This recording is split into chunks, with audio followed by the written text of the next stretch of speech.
it cleaned up in areas like Mariupol if they ever do withdraw, and they may never withdraw, so we may never get the truth. Belle True. You can read her reporting from Ukraine in The Independent. It is utterly chilling. The main news again. Russia says it will halt natural gas supplies to Finland this weekend, citing a pricing dispute. Washington is reportedly preparing to supply Kyiv with anti-ship missile systems as part of a fresh package of aid to Ukraine. President Biden is in South Korea, kicking off a 4-day tour of Asia, and Elon Musk is denying claims that he sexually harassed a flight attendant on a private jet in 2016. There's more from us on Twitter at Feature Story, and that is the latest Feature Story news. Simon Marks reporting. Sea anemones are the most disgusting of all tidal creatures. Their thick tentacle arms are engorged with the collected urine that makes up much of tide pools. Whale urine, fish urine, otter urine, crab urine, all sucked up by the moon and deposited in these natural outhouses. Clownfish share a symbiotic relationship with sea anemones. The clownfish cleans the sea anemone. In exchange, the anemone sprays urine on the face of the clownfish. It's one fetishistic delight. Contrary to popular belief, sea urchins are not in fact animals. Indeed, they are not alive at all. They are simply the clumped-together leavings of the ocean's denizens. This is the Onion News Network.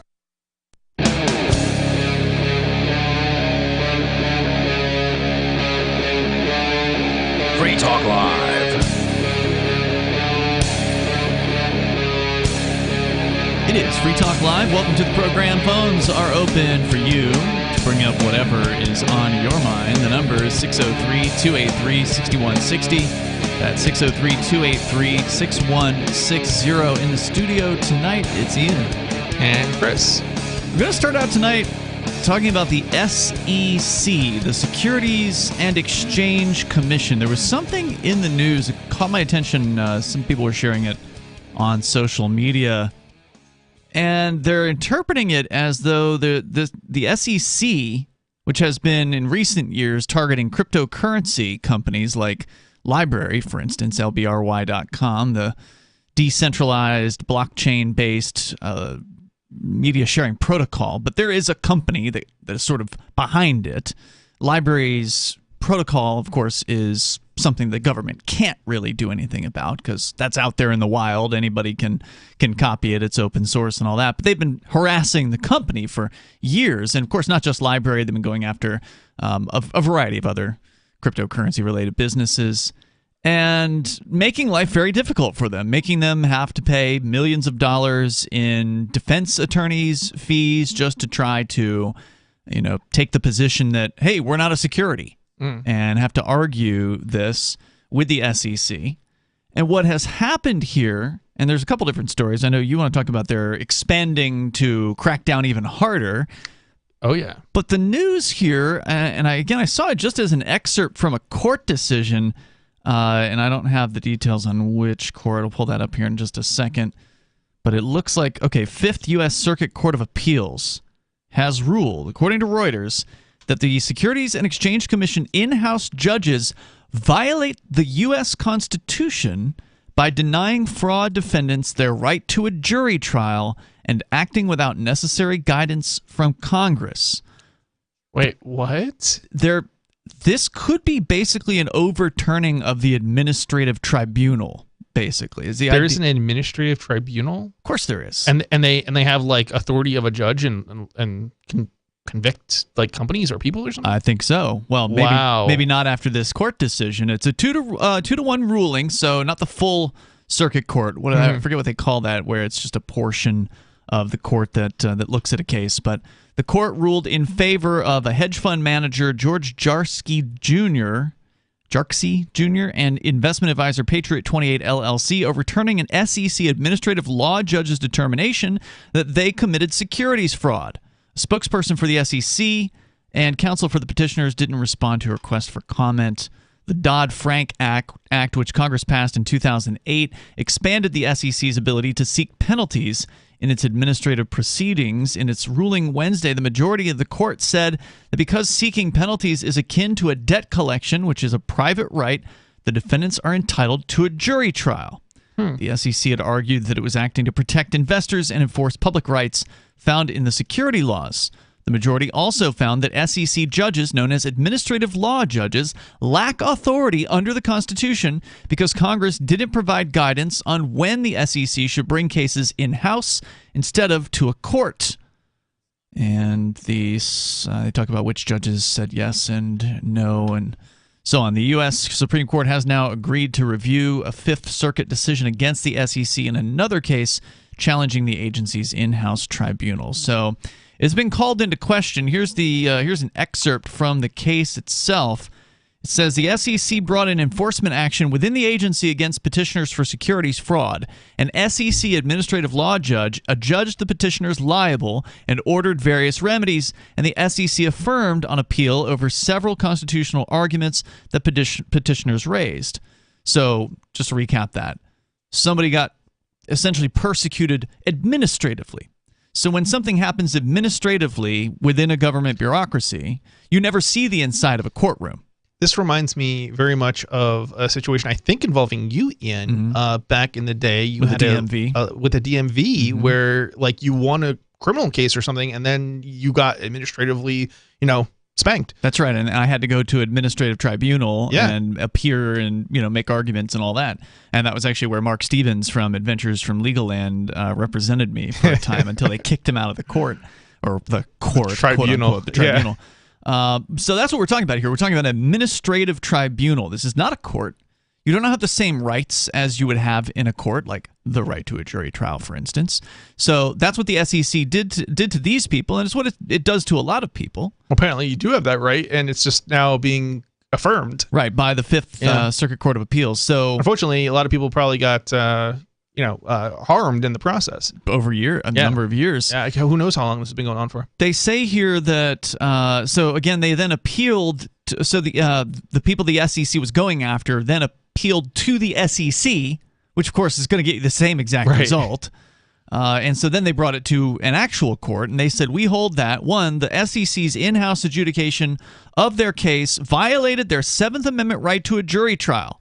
Two, Congress unconstitutionally delegated legislative power to the SEC by failing to provide an intelligible principle by which the SEC would exercise the delegated power in violation of Article 1's vesting of all legislative power into Congress. And so basically saying, Congress, you have no ability to delegate your legislative power. That's kind of interesting. I'm wondering if that also means other institutions which administrative, like, quote unquote courts will also be unconstitutional based on this ruling, because I believe what I'm hoping they established some sort of copyright court, although it was sort of a voluntary thing, I think, and I think that passed, but I'm not 100% sure actually. I think it did. I'm pretty sure it did. But then there's also, I think there's some other like court, like, and again, this is probably the federal level, so I'm not sure if this applies to the states or not, but I don't know about that. There's also state courts or many states that have like administrative kind of tribunals for all sorts of things. So the final point here, number 3, statutory removal restrictions on the SEC. ALJ, I don't know what that stands for, violate the Take Care Clause Act of Article 2 because the agency proceedings were unconstitutional. We grant the petition for review, vacate the decision of the SEC, and remand it for further proceedings consistent with this opinion. So, I don't think this is going to send the entirety of the U.S. federal government's bureaucracy crumbling. Certainly the SEC is going to appeal this. It's going to likely go to the Supreme Court. But it is an interesting ruling basically saying that, your whole administrative process, it violates the Constitution. It's kind of interesting by comparing it to other sorts of legalese kind of stuff that they've ruled legal. Like, for example, they don't warrant the Supreme Court rules to administratively like enter your premises, like your building. Who? The cops? The U.S. Supreme Court. Okay. So they ruled that basically they can come in without a warrant. And the police can. people who, I don't know about, not necessarily the police, but administrative people, basically. They don't need a warrant in order to enter. That's disturbing. Extremely disturbing. And I think that's not the case in New Hampshire, because I think we passed a law here, and some states have, to change that. But yeah, it's quite disturbing. But it's kind of interesting to contrast the two rulings, because they seem to be like following, like they're kind of opposing each other almost, and in the sense that this one here, establishes, your right, but then on the other hand, they took away your right, to warrantless searches in some instances. Well, of course, when you're dealing with courts, you're just dealing with men and women with opinions, right? Right, so, and then they make this like conflicting, almost sounding, different topics a little bit, but still. Well, and as we've seen with Roe versus Wade and other cases in the past, I can change it. Supreme Court can change their opinion over time, and sometimes that's good, sometimes not so much. So ultimately, I think it was actually Mark Stevens who said that law is just an opinion backed by a gun. Yep. That's all it really breaks down to. So I felt like this was a little bit optimistic as far as some news, surprising news, basically saying, if the SEC comes after you administratively, they really shouldn't be doing that because it denies your right to a jury trial. I mean, they're punishing people without the right to a jury. It seems pretty cut and dry. Yeah, it does. Another one would be the FCC, or maybe the FAA even. There's another example. Agencies that I believe have administrative type powers. Great point. And of course, the FCC is noteworthy because they've never gone after any unlicensed broadcasters in court. But they have certainly threatened them. Oh, hell yeah. They threaten the hell out of them. They scare them into paying up. Yep. And then if they can get them to pay, then it's over. There's more coming up here at 603-283-6160. Meanwhile, the SEC is continuing to expand its bureaucracy. Chris has that story, and you can share your thoughts on Free Talk Live. Are you tired of your taxes funding endless occupations around the world? Antiwar.com is run by people who understand that wars abroad become wars at home, wars on our freedoms. Antiwar.com is dedicated to bringing you the latest in news, views, interviews, and reviews from the top movers and shakers in the anti-occupation movement. Antiwar.com has it all, from thorough foreign policy analysis to interviews with whistleblowers who used to run the military-industrial complex. Anti-war, pro-free market. That's antiwar.com.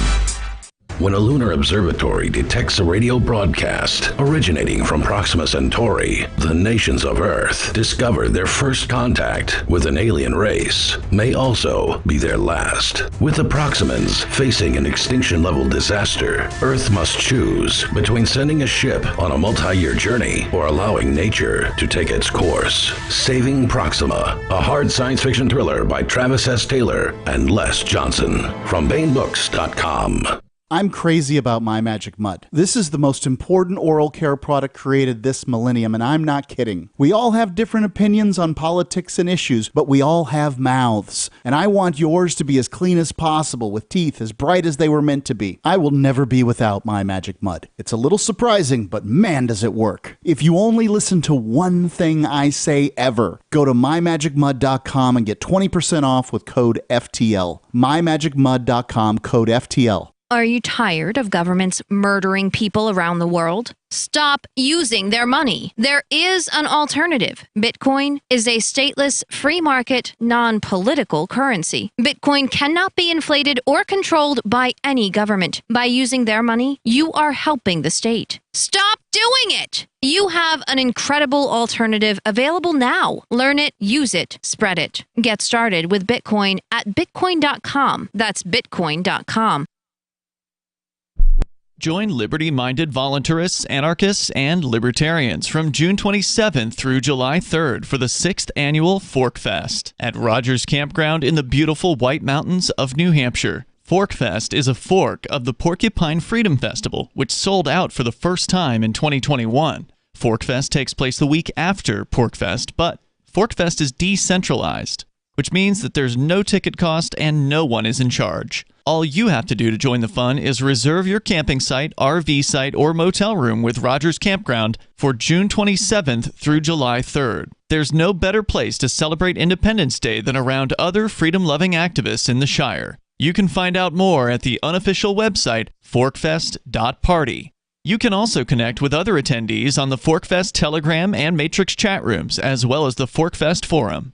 You can find links to those at forkfest.party. We hope to see you there. Forkfest.party. If you want to know the latest about Free Talk Live before we go on the air, all you need to decide is how you want it delivered. It's your choice. Visit news.freetalklive.com to receive our usually weekly news updates by email. Plus, we have a Twitter account at twitter.freetalklive.com, and you can follow us on the decentralized Mastodon platform at toot.freetalklive.com. So please follow us at toot.freetalklive.com and sign up for our emails at news.freetalklive.com. There are basically two types of advertising, direct response and branding. Radio's great for direct response with its low cost to listener ratio, but audio can't be beat for branding, which is a longer-term endeavor. You want to be the first thing that someone thinks of when they think about your product or service. If you have a local business that you want kept top of mind in your community, call the station. If you need national reach, Free Talk Live's got around 200 radio stations, millions of monthly listening sessions, can suit all budgets, and if we don't think we're right for you, we'll tell you. Email me, mark@freetalklive.com. Got Telegram? You can follow our channel there and discuss show prep with other listeners at telegram.freetalklive.com.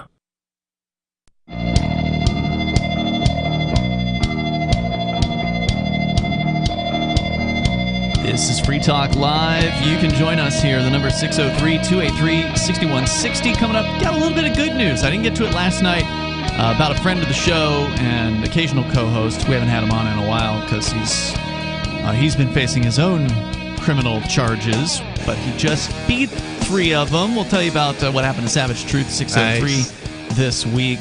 Here tonight, it's Ian and Chris. And, of course, the number is 603-283-6160.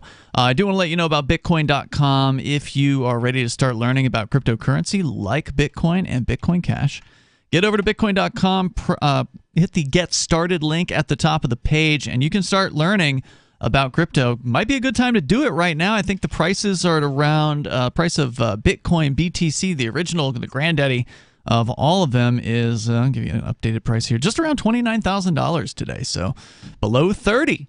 All I know is if I had the cash to buy and I was a buyer, I would be buying right now, because it usually when it drops, it hasn't usually dropped by more than like a little bit more than half. So like we're probably at a low point. You think so? You never know for sure, but it seems like it sure seems like it, like you're probably not going to be able to get much lower. Some people believe it's going to keep on tumbling. Why? But what basis? What's the basis of that? I don't know. Everybody has their own opinions about these things. I don't know.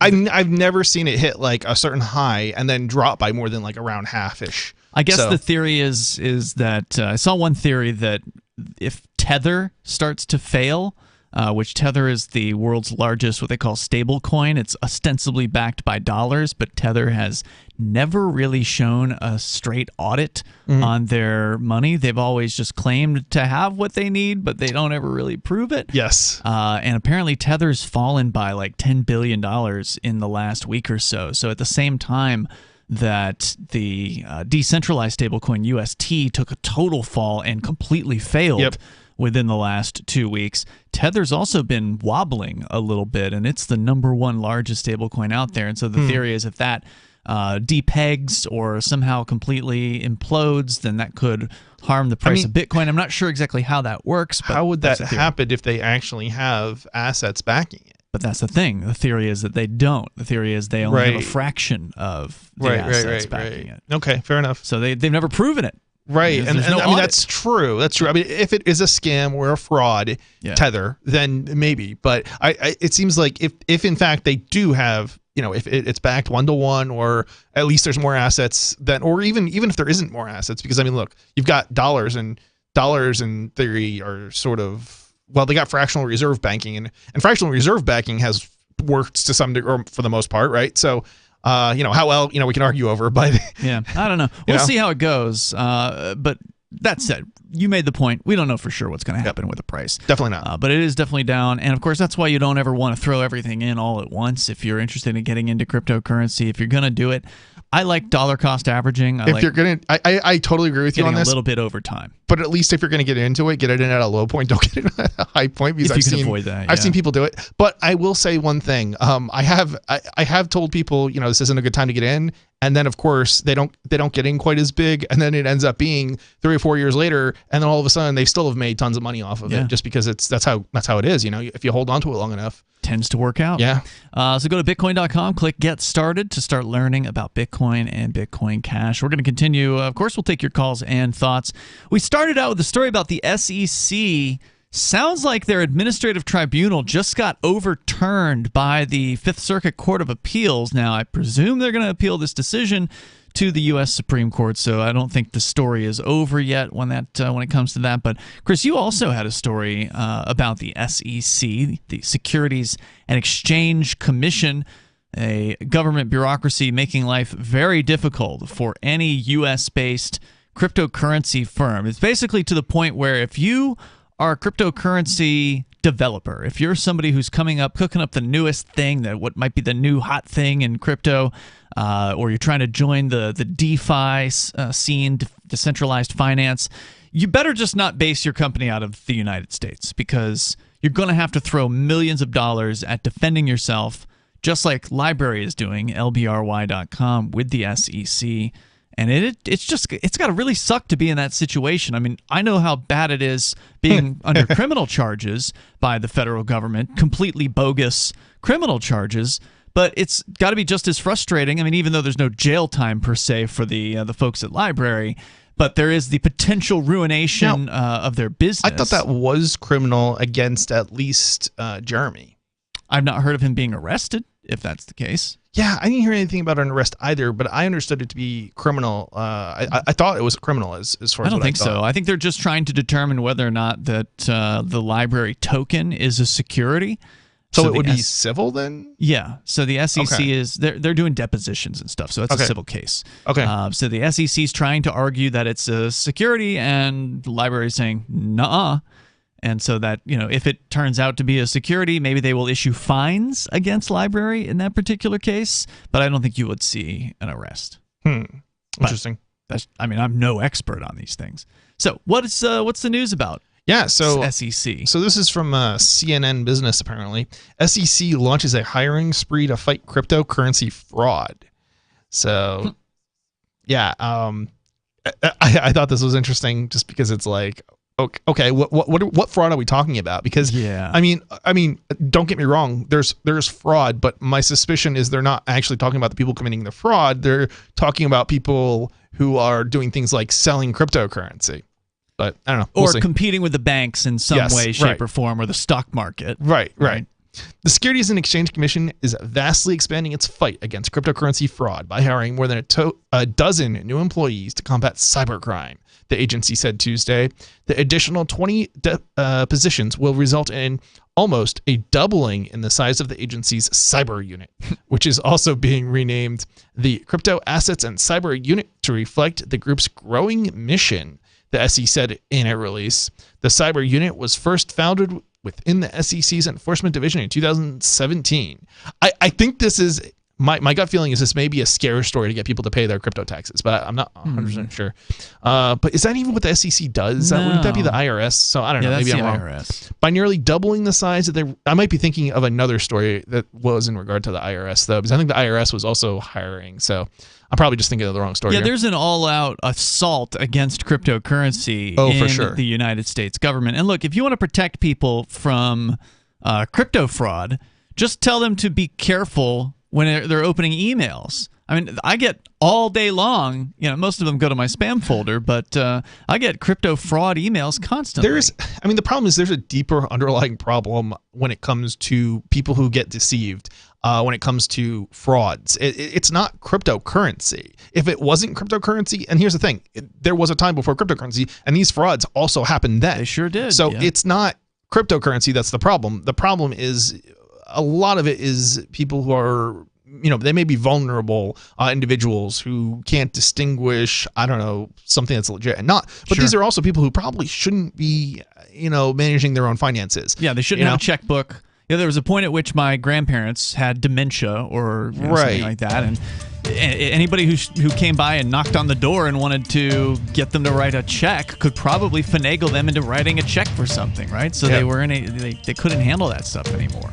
And we get more coming up here on what exactly they're doing. They're going to expand their so-called crypto fraud division in the SEC.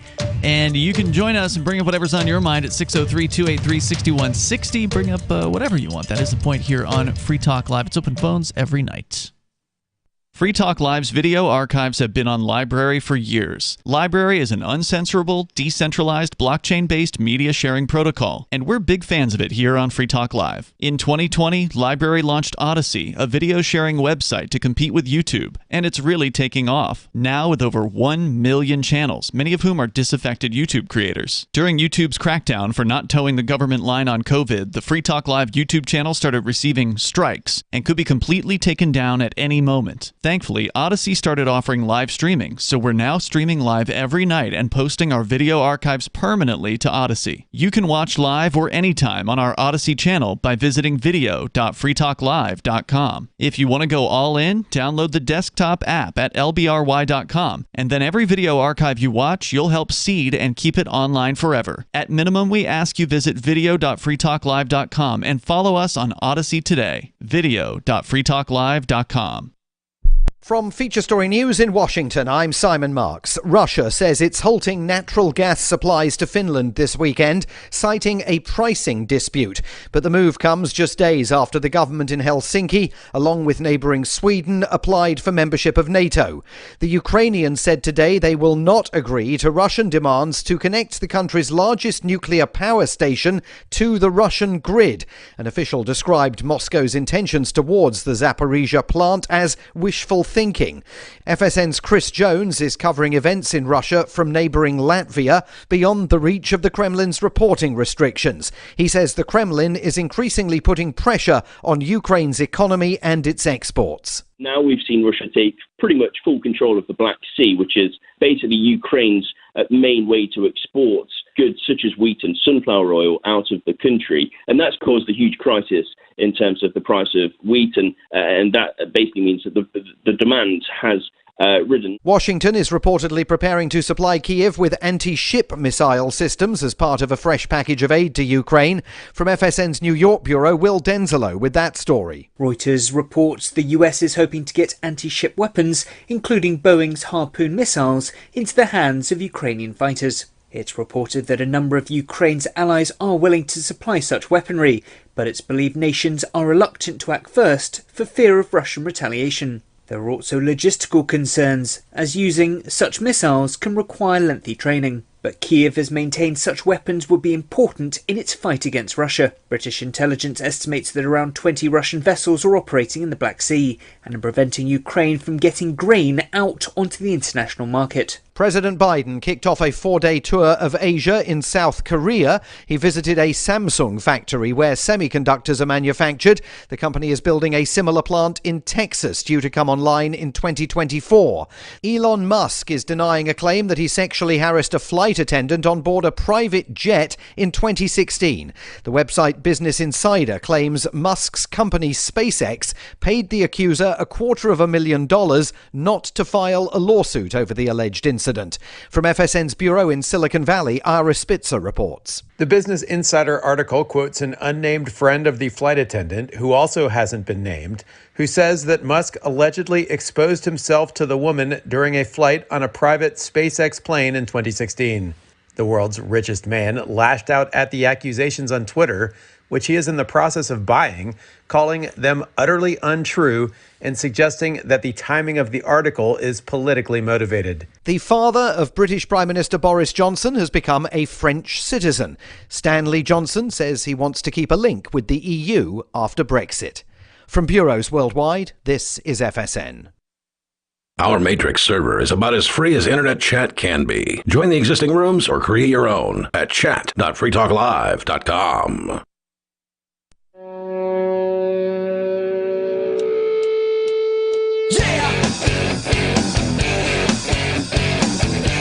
It is Free Talk Live. The phones are open if you want to join us at 603-283-6160. That's 603-283-6160. In the studio with you tonight, you've got Ian And Chris. I want to say thanks to Nelson Aquino, who is a Free Talk Live supporter of our AMPS Patreon. Nelson is a platinum level, which means he's doing at least $25 a month to help us advertise, market, promote, and support Free Talk Live. It helps us. We definitely appreciate it. Nelson, thank you for your support over there. And you can go to amps.freetalklive.com to join us. That's amps.freetalklive.com. If you value what we do here and you're willing to spend $5 a month to support Free Talk Live, you can do that easily with your PayPal, your debit card, or credit card over at amps.freetalklive.com. You get some cool benefits for doing that as well. That's amps.freetalklive.com. Let's continue here. Chris, you were telling us about the SEC. They're doing some tough talking. They're saying they're doubling the size of their crypto enforcement bureaucracy. And of course, that's what bureaucrats love to do. They love to expand bureaucracy. They love to double their budgets. They do. And they really do. More people means they got to have a bigger budget. More people, more power, yep, right? Exactly. And more destroying of people's lives, because that's what ultimately this group does. They're going after people like Library. They're going after businesses that are offering services in the crypto world, which has, prior to the last several years, been completely unregulated. There's been no government bureaucracy standing in anyone's way, and then all of a sudden they decided, oh, there's too much money moving around here, and we're the government and we can't let anybody send money around or value around without getting a piece. And so they came in and they threatened multiple businesses with their stupid regulations, and now they're going to be able to do more of it. I mean, there's certainly a history of this, even predating cryptocurrencies. Not cryptocurrencies, obviously, but with I'm trying to think of some of the what was it? I'm trying to think what they called it. I can't think of it at the moment. But the dollar, the Liberty Dollar? Yeah, Liberty Dollar. That's what it was. Okay, and that's silver-backed warehouse receipts. Yeah. And actual silver coins. They didn't have an issue with the SEC per se. It's government. It's all government. I think it was. I mean, just because they have a IRS different department crack down on something doesn't mean it's not government. They did get cracked down upon, and all of their silver was stolen, and their gold was stolen by the federal government, ultimately charging Bernard von Nothaus, its founder, with so-called counterfeiting for making a completely different currency. But because he used the Statue of Liberty icon, and he used the word liberty or whatever, there were certain things that he put, certain iconography that he put on his silver rounds, that they said, oh, well, it's too much like the U.S. government's money, so therefore it's counterfeiting. Is the Statue of Liberty on any bill? No. I was going to say, I didn't think so.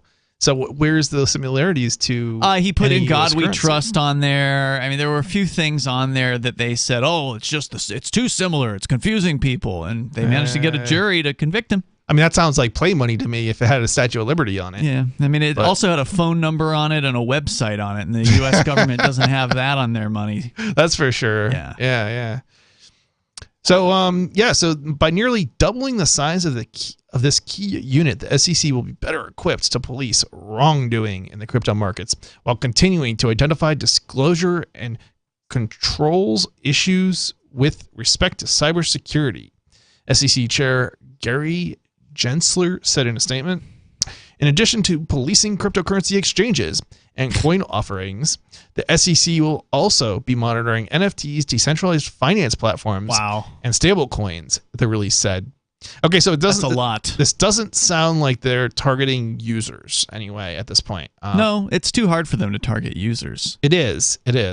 Government goes after the centers. They go after the corporations. They go after where the money is. Now, there may be some big users, whales or whatever you want to call them out there, but they're harder to get a hold of, especially in a system where you can't easily identify who the customers are. They're definitely going after some small fish. Sure. I mean, obviously, at least politically targeted individuals.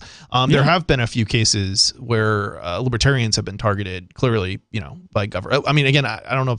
I'm not saying SEC specifically, but government agents targeted individuals who, small time kind of crypto sales and things of that nature. So the list of open positions will include opportunities for fraud analysts, trial and investigative attorneys, and supervisors, SEC said.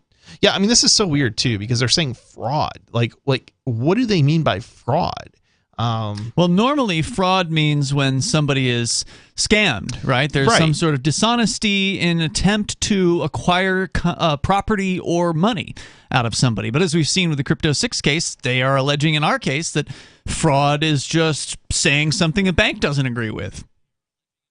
How do you know what a bank is going to agree with or not agree with? Or what the federal government agrees with in this particular case. So... Interesting. They're constantly, of course, it's in the government's interest to interpret statutes in a way that benefits them, right? So the legislature writes the statute, and then bureaucrats enforce it. So there's the original intention of the legislature, whatever that was, and then there's the way the bureaucrats interpret what the legislature wrote. Which is going to be as broad as possible because they want power. Exactly, which is why they're charging us with the people in the Crypto 6 case, which you can learn more about at thecrypto6.com. That's why they're charging us with money transmission without a license or whatever, even though we're going to argue that Bitcoin isn't even money in the first place. Well, it's not. But of course, they want it to be, right? Well, it's not under their own definitions. That's the funny part about this, right? Like even if you and I were to say it's money, that doesn't mean it's legally money under the law. Correct. And therein lies the problem. At least one of the many problems, right, with the charges in that case. Yeah. But that doesn't matter. That doesn't stop them, even though you're right, and that their own definitions, make it a pretty cut and dry case in that at least with that particular charge. It doesn't matter to them because it's no skin off their back to bring a charge that they will ultimately lose or drop, simply because it's another charge that they can bring against somebody to try to intimidate them to take a plea deal. And so far that intimidation has worked with 3 out of the 6 people. And the reason why it's scary... 4 out of the 6, really. The reason it's scary is because just because you're right doesn't necessarily mean that a judge or a jury is going to come to the correct conclusion, right? Correct. And this is one of these things I think most people don't understand. I mean, a lot of this stuff is, it's set up such that you lose, and you lose either way. That's right. If you take it to trial, you spend, who knows how much money. If you settle, well, I mean, you might get out in a shorter amount of time, relatively speaking. But then you're a convict. Right. But then you're a convict. The rest of your life is potentially, impacted. There's so many. Yeah, it's so scary. It is really scary, and it's an absolute nightmare. Whether we're talking about people being charged criminally or we're talking about the companies that the SEC is going after, like Library, where again they're not necessarily facing criminal charges, but as you said, you lose either way. If Library becomes successful at the end of this case between them and the SEC, if Library gets found not responsible, I don't know what the term is in civil court, but not liable or whatever it is.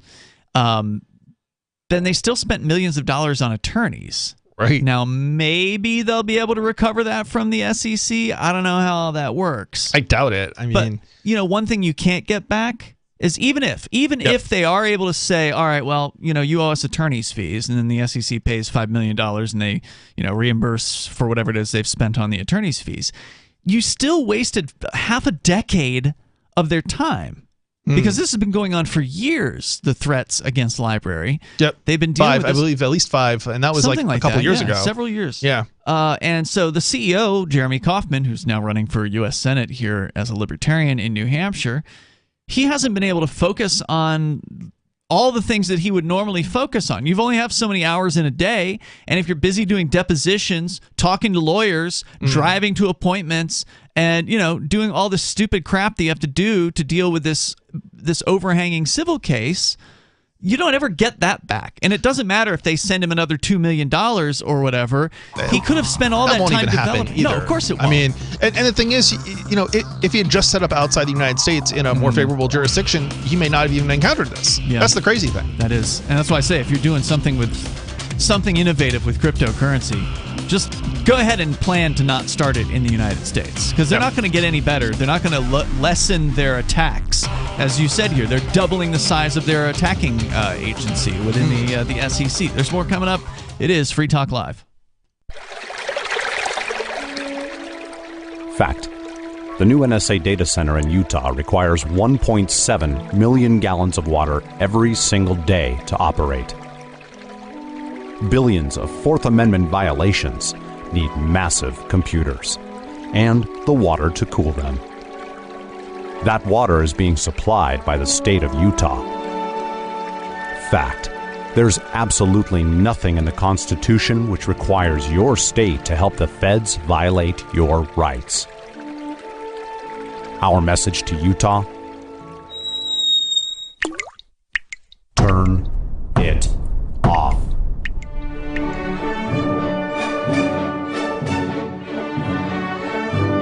No water equals no NSA data center.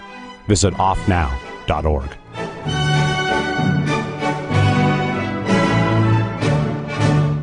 Looking for a great real estate investment? Consider New Hampshire, which is ground zero for the Liberty Movement. Your first call should be to Mark Worden from Porcupine Real Estate. He's more than just a real estate agent. He's your New Hampshire concierge. Where are the best places to live? Do you want farm, city, the burbs, or forest? Do you want a duplex or multifamily building so that renters pay your mortgage? There are homes in all price ranges in New Hampshire, and Mark can help with financing too. Invest in liberty and property. Mark Worden can help. PorcupineRealEstate.com. There are lots of ways to listen to Free Talk Live. Our podcast has been around since podcasts began, and now the FTL feed is loaded with content besides our full show archives. Did you know that we make it easy for you to customize your podcast subscriptions? We have different feeds, one that includes only our full shows, one with just the Daily Digest, and our main feed that includes everything. You decide what you listen to. It's quick and easy to customize your feeds at feeds.freetalklive.com. That's feeds.freetalklive.com.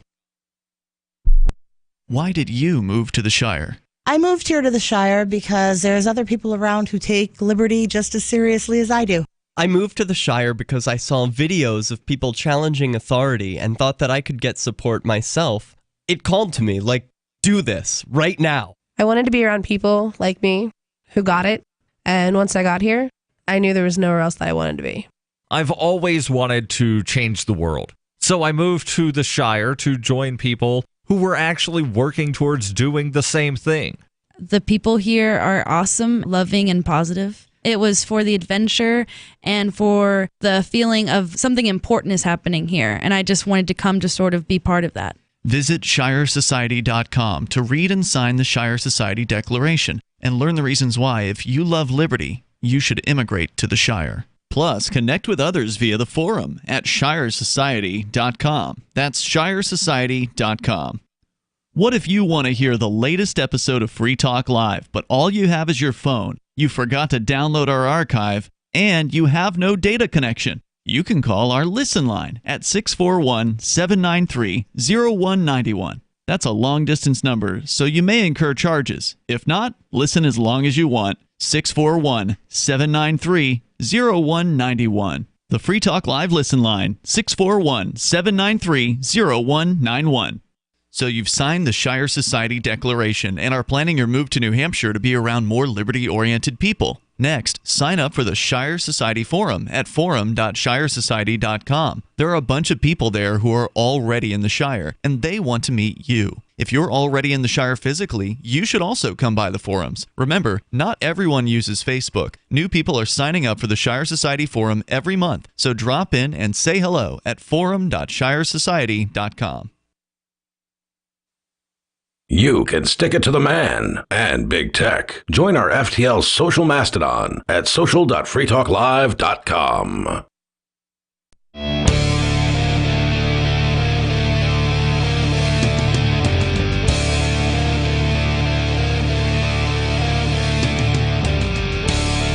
Free Talk Live. You can join us, bring up whatever you want.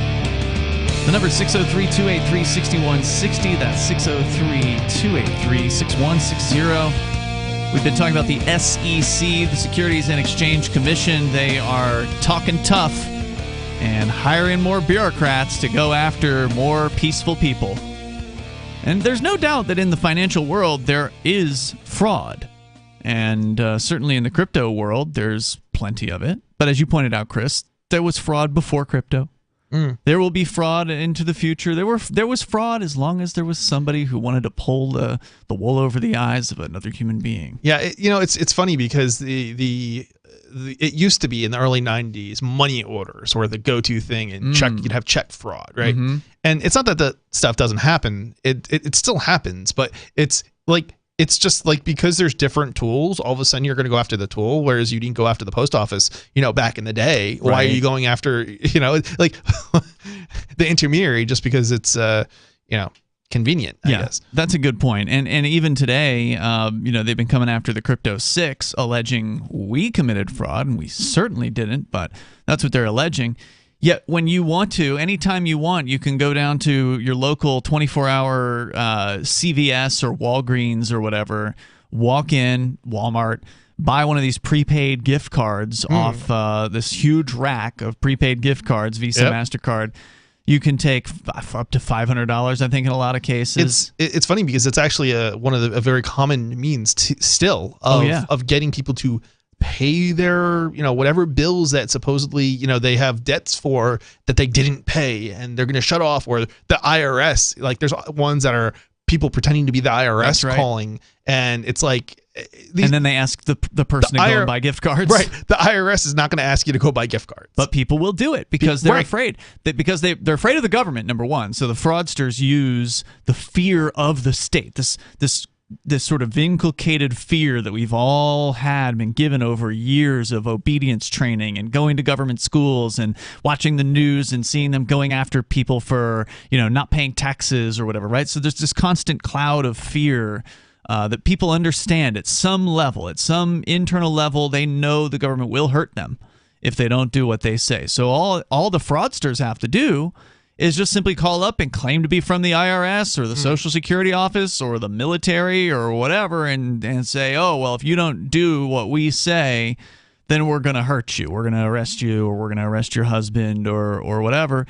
And people they believe it, and they go out and they do exactly what they're told, whether it's going and getting an account on a crypto exchange and sending the Bitcoin to the fraudster, letting the fraudster take over their computer entirely so the fraudster does it themselves, or going down to the local CVS or Walmart and buying a stack of gift cards, emptying their bank account first and then going and, putting cash in at Walgreens, where all you have to do is I went down and I tried it. I just want to see how easy is it. What kind of quote-unquote know your customer do you have to go through? And you know what it is? None. It's a question on the screen. If you go to the little automated checkout machine, it's a question on the screen, and it says something like, "You're not being scammed, are you?" Yeah. Click yes or no. And then boom, you can complete the sale, walk out the door, and then you send all the data to the scammer, and they take the money. Yeah, there's all the time. There's no know your customer going on with that prepaid cards. Nope. And it's interesting because they frequently and this is one of the reasons why it's happening.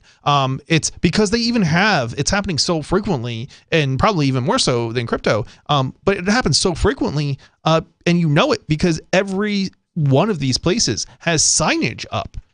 Printed off signage, like be careful. Yeah, about fraud. Yep. And it's like this is not something it's crypto, it's not specific to crypto.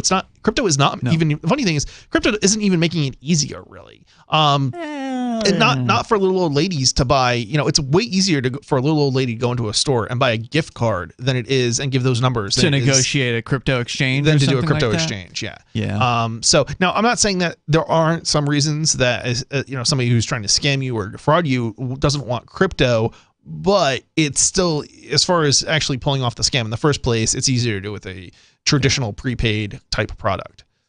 The number 603-283-6160, and it's just so sad because, as you pointed out, these things continue unabated. There's been no slowdown. Hiring more SEC agents isn't going to do anything. The SEC isn't going to stop little old ladies from being scammed at Walmart.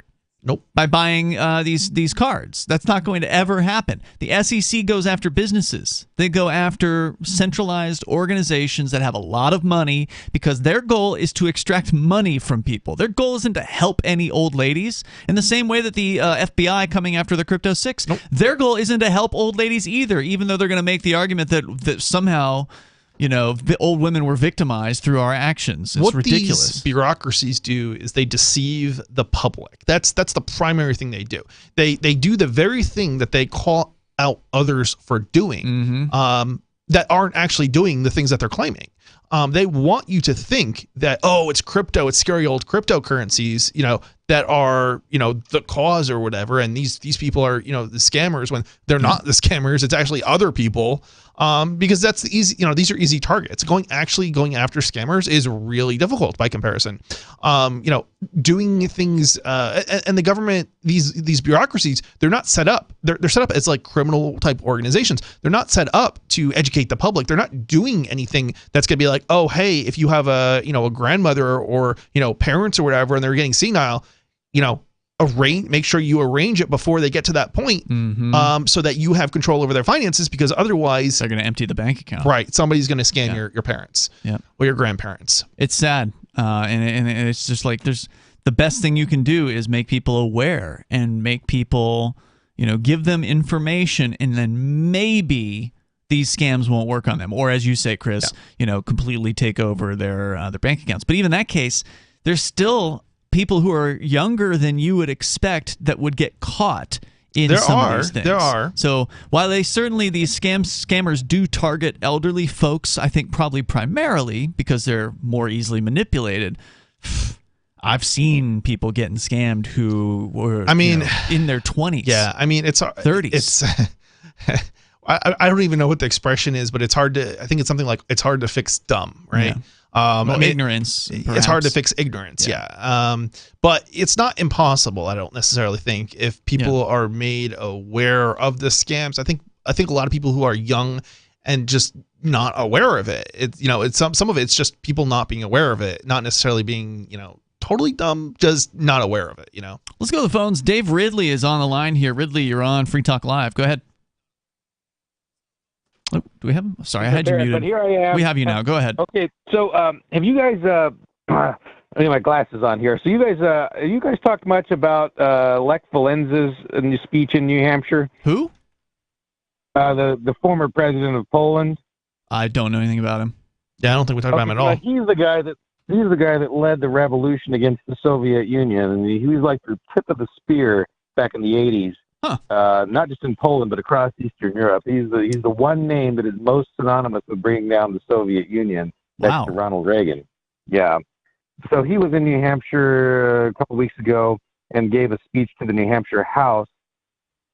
And as you might expect, there was all kinds of opportunity for us New Hampshire exiters to see hypocrisy in what the House was supporting, right? And all the independents that he was talking up during his speech that the House voted against when it was their country, right?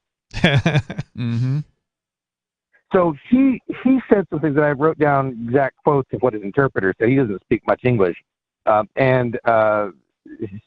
he was talking about how we from outside should turn Russia into a bunch of smaller countries and foster independence of these places we've never heard of in Russia.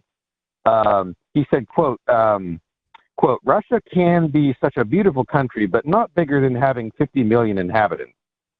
So I think we are now standing the chance of giving this final blow, and let us get down to work in order to pull the right triggers, unquote. He wants to take, like he says, Russia consists of 60 different nationalities, and we should try to turn each one of them into a separate country, basically, from the outside, right? This is something for people who live there to decide, right? Sure. Doing this from outside is questionable, and I say that as a secessionist because you don't impose secession on some other country from outside, right? But that's we've seen how that works when countries like the UK or have gone in and forcibly carved up lands. I mean, it usually creates quite a bit of resistance and anger. But I know you were driving at something here. Stand by, Ridley. We'll continue in moments. Hour number 2 is coming up. The number is 603-283-6160. Yeah, secession has to be something that the people choose, not something that is shoved down their throats. But you can join us and share your thoughts. In fact, there's another story that's got secession in the news again. We'll share that coming up as well. It's Free Talk Live. Tired of cancel culture? Sick of mega tech corporations holding an axe over your head? Join the LRN.FM Matrix chat server. It's self-hosted, so no one else can tell us what to do or say. Don't like the existing channels? You can make your own. You can even connect into some of our channels from other Matrix servers. It's federated. For the full LRN.FM Matrix experience, though, you should join our server via the step-by-step instructions at chat.lrn.fm. Chat.lrn.fm. Do you feel like your nation, state, or community no longer holds your values? Have you dreamt of a place where people agree that liberty is important and are free to pursue their projects so long as they respect the property of others? There are many people just like you that are discovering freeprivatecities.com. Their social media links are at the upper right of the page at freeprivatecities.com. All skill levels will be needed when the first of the Free Private Cities opens. It's sooner than you think. Stop arguing and build. freeprivatecities.com. The new 4th edition of Healing Our World, The Compassion of Libertarianism, will take your understanding of liberty to a deeper level and has over 1,300 updated references, new cartoons, and a foreword by Dr. Ron Paul. With discounts for multiple book purchases, the 4th edition of Healing Our World is a great gift for the liberals, pragmatists, environmentalists, and Christians in your life who think libertarianism is cold-hearted. Get yours today at healing.freetalklive.com and use promo code FTL for a $5 discount. If you want to know the latest about Free Talk Live before we go on the air, all you need to decide is how you want it delivered. It's your choice. Visit news.freetalklive.com to receive our usually weekly news updates by email. Plus, we have a Twitter account at twitter.freetalklive.com, and you can follow us on the decentralized Mastodon platform at toot.freetalklive.com. So please follow us at toot.freetalklive.com and sign up for our emails at news.freetalklive.com. You're listening to the live edition of Free Talk Live. Hour number 2 is next after the news here on the Liberty Radio Network at LRN.FM. From Feature Story News in Washington, I'm Simon Marks. Russia says it's halting natural gas supplies to Finland this weekend, citing a pricing dispute. But the move comes just days after the government in Helsinki, along with neighbouring Sweden, applied for membership of NATO. The Ukrainians said today they will not agree to Russian demands to connect the country's largest nuclear power station to the Russian grid. An official described Moscow's intentions towards the Zaporizhzhia plant as wishful thinking. FSN's Chris Jones is covering events in Russia from neighbouring Latvia beyond the reach of the Kremlin's reporting restrictions. He says the Kremlin is increasingly putting pressure on Ukraine's economy and its exports. Now we've seen Russia take pretty much full control of the Black Sea, which is basically Ukraine's main way to export goods such as wheat and sunflower oil out of the country. And that's caused a huge crisis in terms of the price of wheat. And that basically means that the demand has risen. Washington is reportedly preparing to supply Kyiv with anti-ship missile systems as part of a fresh package of aid to Ukraine. From FSN's New York bureau, Will Denzelo with that story. Reuters reports the US is hoping to get anti-ship weapons, including Boeing's Harpoon missiles, into the hands of Ukrainian fighters. It's reported that a number of Ukraine's allies are willing to supply such weaponry, but it's believed nations are reluctant to act first for fear of Russian retaliation. There are also logistical concerns, as using such missiles can require lengthy training. But Kyiv has maintained such weapons would be important in its fight against Russia. British intelligence estimates that around 20 Russian vessels are operating in the Black Sea and are preventing Ukraine from getting grain out onto the international market. President Biden kicked off a 4-day tour of Asia in South Korea. He visited a Samsung factory where semiconductors are manufactured. The company is building a similar plant in Texas, due to come online in 2024. Elon Musk is denying a claim that he sexually harassed a flight attendant on board a private jet in 2016. The website Business Insider claims Musk's company SpaceX paid the accuser $250,000 not to file a lawsuit over the alleged incident. From FSN's bureau in Silicon Valley, Ira Spitzer reports. The Business Insider article quotes an unnamed friend of the flight attendant, who also hasn't been named, who says that Musk allegedly exposed himself to the woman during a flight on a private SpaceX plane in 2016. The world's richest man lashed out at the accusations on Twitter, which he is in the process of buying, calling them utterly untrue and suggesting that the timing of the article is politically motivated. The father of British Prime Minister Boris Johnson has become a French citizen. Stanley Johnson says he wants to keep a link with the EU after Brexit. From bureaus worldwide, this is FSN. With FSN Spotlight, I'm Simon Marks. Today, more from Belle True, the international correspondent for the British newspaper The Independent, who has this week uncovered evidence of widespread war crimes by Russian forces in Ukraine. But her concern is not only with the horrors war crimes investigators have already found, but with those that they have not. You really need to be there to be able to see where the body is and what state the body's in to even find out what happened to it. So, for example, the teenage boy that I came across who was dead in the woods, there'd obviously been some kind of fire because there'd been a front line, basically, after he was killed. There'd obviously been a front line there.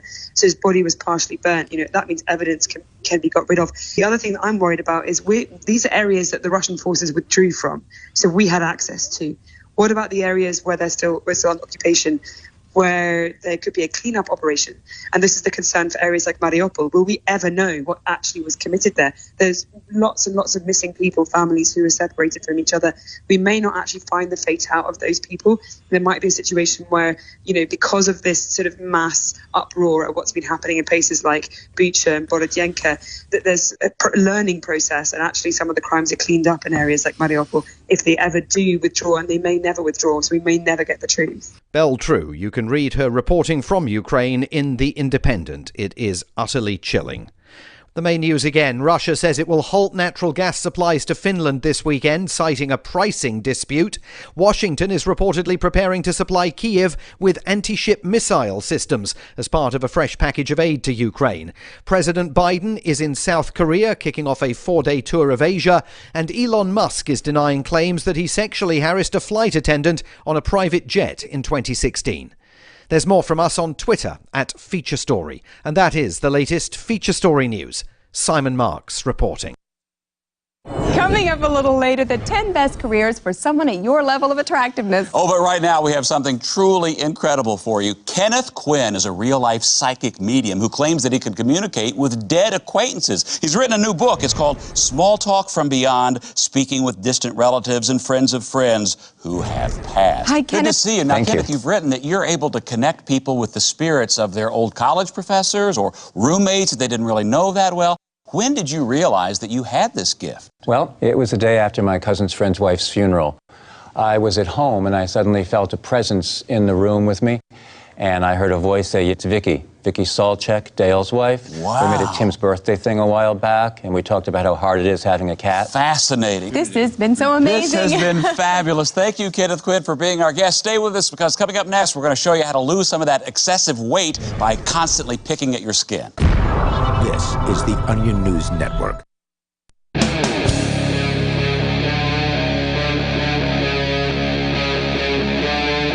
Free Talk Live. It is Free Talk Live. We're kicking off the second hour of the program here. You can join us. The number is 603-283-6160. That's 603-283-6160. Here in the studio, it's Ian. And Chris.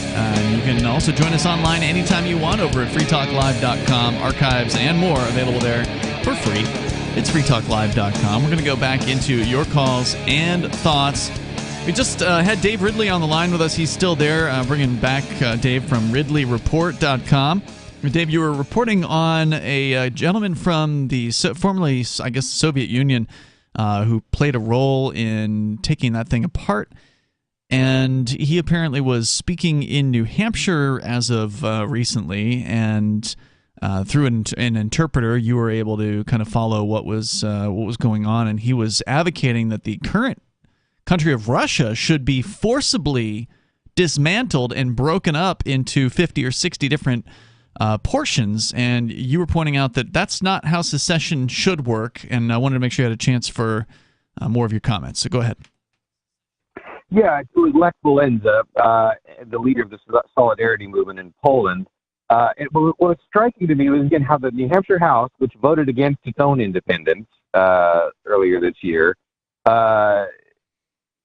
voted, they applauded when he said that we should make all these places in Russia independent at taxpayer expense. Right? Wow. It's so hypocritical. It's wrong to be imposing secession on Russia, but right to be voting in favor of it ourselves. because we're supposed to be deciding for ourselves, and Russians and the people who live there are supposed to be deciding for their region. It's just so upside down. Yeah, it definitely is. Matt Santanastaso had sent me a link to a video recently, and this may be the video you're talking about. He says, in honor of our guest speaker, the former president of Poland, the House Speaker mentions his secession to applause. And unfortunately, the video is 4 hours and 48 minutes long, and Matt didn't give me a time code. Otherwise, I would love to pull up the actual segment. Have you actually seen it where the House Speaker in New Hampshire also comments on this? I listened to the whole thing, and the speaker did introduce him, but I didn't hear anything super interesting in the speaker's introduction. It was just sort of standard. This is Lech Walesa, solidarity, help bring down the Soviet Union. He's awesome. Here you go. But I do have another quote from Walesa. He said, quote, Russia in today's format is far too large a country, and on top of it, with a bad regime that's terrible. So that second strategy is that we need to force a new political. I can't remember. I think I must have lost it. Then he says, quote, quote, Russia is currently comprised of about 60 different peoples, like Ukrainians, former republics that over the centuries have been absorbed into Russia, Soviet Union on the way, and have been Russified. So I believe this alternative strategy may consist in awakening those people, motivating them to oppose Russia and make them want to break free from Russia, unquote. Okay. So again, the House applauded this, and he's saying it right there. We forced secession on this foreign country that doesn't really want it that badly. But again, we're not allowed to have it. What do you expect from a central planner, right? Like this guy's the former president of Poland. I mean, that's the way these people think. But I think the most important thing you're pointing out here is that the hypocrisy of politicians within the United States. Whenever they look over into some other secessionist movement, then, if it's Brexit or if it's the Russian states separating or whatever, they frequently will support it. But right here in their own backyard, oh, no, we could never consider leaving the United States, our great master. Thanks, Ridley. The United States sent advisors to Croatia during their independence drive. And Croatia, again, a little bit like Ukraine, is sort of an unreconstructed, partially fascist society. The United States actually assisted them in winning the war against Serbia. And they ejected, 600,000 Serbs fled the area after the Croatian army started killing them when they won the war, randomly killing them. And the United States government made you pay for that, right? For Croatian independence. And again, Croatia did deserve independence, but it didn't deserve. No taxpayer should have been forced to pay for it. And it's important to recognize that there were a lot of flaws with that nation. And it's just so frustrating, and yet it's to be expected that we'd be forced to underwrite secession elsewhere, but we're not allowed to have it ourselves. Thank you, Dave Ridley. Appreciate hearing from you tonight. That's Dave from Ridley Report. Yeah, talk about double standards.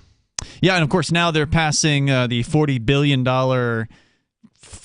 giveaway, financial aid package, whatever you want to call it, to Ukraine. That made it through the Senate. Oh, right.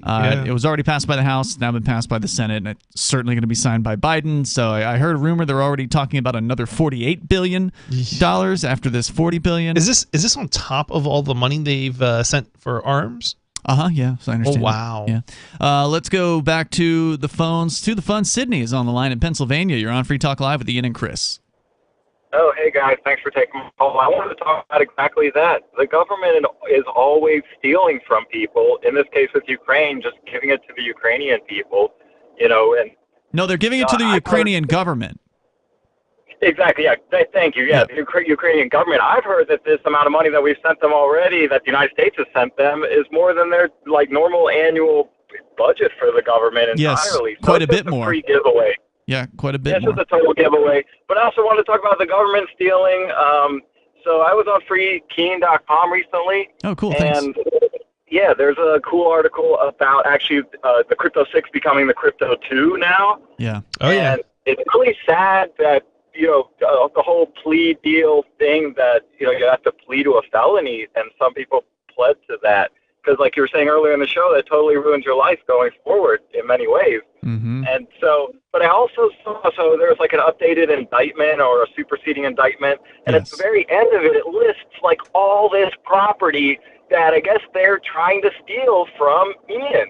And I don't know if anybody else's property got taken by the government, and I've seen it. Adam Kokesh, back when he was arrested for the shotgun thing, they went into his house, they busted open his safe right there in his house, took everything that was inside. He never saw any of that stuff ever again. Yeah, it's criminal. It's a criminal gang. In this case, they're not stealing it from me. Technically, they're stealing it from the Shire Free Church because I don't really own anything, but it was in the house in which I live, and they stole stuff from all of our roommates. They stole stuff from people they didn't even charge criminally, and maybe it looks like Bonnie might be getting her phone back soon, a year or something later. Hey, that's better timing than the last raid. I guess. 5 years versus 1 year? Oh, yeah, the last trade. Well, the last trade, they haven't given anything back that was taken except for TJ's stuff. Yep. TJ, okay, so TJ got stuff back. I definitely recommend people check out that article, take a look at how this thing is playing out. The government does it over and over with the activist types, and it's the same playbook that they use.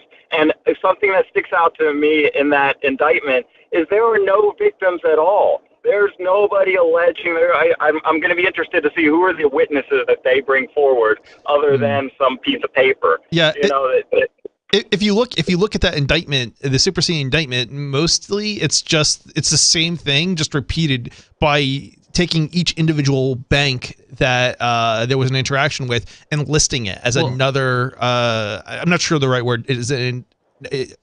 Charge or they did file a separate piece of paper, and I mentioned it in that article that actually does list what they call victims. And they listed like Bank of America, JP Morgan Chase, Wells Fargo. There's a few large credit unions. So they're claiming that essentially the bankers were the victims here, even though the bankers themselves admit they didn't lose anything. Yeah, and nor was anything attempted to be taken from them that belonged to them. And the crazy thing is, even the prosecution even admitted that during one of the hearings, I believe it was nobody's hearing, that there was no loss. It's like, well, if there's no loss, then how is there a victim? How is there a crime? Yeah. Hey, Sydney, thanks for the call tonight, man. I just want to say, I think that whole thing's bogus. Hold your ground. I think it's going to fall apart on them. I sure hope you're right. That's what I'm expecting to happen. I appreciate it hearing from you, man. Thanks for the call, Sydney. We will continue on as the crypto duo of me and Aria at this point. Sentencing for the others, by the way, is in July. More coming up. My name is Jacob Hornberger. I'm president of the Future of Freedom Foundation, which Congressman Ron Paul awarded for having an outstanding freedom website. Write us at fff@fff.org, and we'll send you a free 3-month subscription to our monthly journal of libertarian essays and our booklet, Economic Liberty in the Constitution, which George Mason University economics professor Walter Williams praised in a recent column. That's fff@fff.org. Brute force, intransigent defiance, adamantine will. These are the hallmarks of the AI tank. These gigantic machines have the firepower of an army, but they also have their own sense of honor and duty. When the world breakers arrive, battle will be joined, planets will shake, and war and peace will never be the same again. World Breakers. Stories from David Weber, Larry Correia, and more. Available August 3rd from BaneBooks.com. Is oral health important to you? If you don't like your own teeth, fresh breath, or kissing people, then by all means stop listening. Several years ago, I met Jessica Armand, founder and CEO of My Magic Mud, and I became passionate about the product that she created and never want to live without it. It's clinically proven to whiten teeth, but I find it does much more. They want you to love My Magic Mud as much as I do, so they're giving you a money-back guarantee plus 20% off. Go to mymagicmud.com and use coupon code FTL20 at checkout. mymagicmud.com, FTL20. Are you tired of governments murdering people around the world? Stop using their money. There is an alternative. Bitcoin is a stateless, free market, non-political currency. Bitcoin cannot be inflated or controlled by any government. By using their money, you are helping the state. You have an incredible alternative available now. Learn it, use it, spread it. Get started with Bitcoin at Bitcoin.com. That's Bitcoin.com. So the protection of life, liberty, and property is what the Free State Project is all about. But it's an effort to move 20,000 people who understand. It's about demonstrating to the entire country that, yeah, we can have a free market, a truly free market. Making it just a freer, great place to live. It's the world's largest voluntarist libertarian community, and it's only getting bigger. That's amazing, to be able to move to a place where other people passionately believe in being free and independent. What the Free State Project is managing to do, though, is to put their money where their mouth is. It's physically getting up across the country and saying, let's go someplace and let's demonstrate the power of these ideas. There's a lot of kind of philosophy that surrounds liberty. There's a lot of thinking about it and talking about it. But here in New Hampshire, people are doing it. 101 Reasons Liberty Lives in New Hampshire, a documentary by Free State Project early movers. Watch it free at 101reasonsfilm.com. 101reasonsfilm.com. There are lots of ways to listen to Free Talk Live. Our podcast has been around since podcasts began, and now the FTL feed is loaded with content besides our full show archives. Did you know that we make it easy for you to customize your podcast subscriptions? We have different feeds, one that includes only our full shows, one with just the Daily Digest, and our main feed that includes everything. You decide what you listen to. It's quick and easy to customize your feeds at feeds.freetalklive.com. That's feeds.freetalklive.com. There are basically two types of advertising, direct response and branding. Radio's great for direct response with its low cost to listener ratio, but audio can't be beat for branding, which is a longer term endeavor. You want to be the first thing that someone thinks of when they think about your product or service. If you have a local business that you want kept top of mind in your community, call the station. If you need national reach, Free Talk Live's got around 200 radio stations, millions of monthly listening sessions, can suit all budgets, and if we don't think we're right for you, we'll tell you. Email me, mark@freetalklive.com. Don't miss a moment of Free Talk Live. Get our archives daily via our podcast at feeds.freetalklive.com.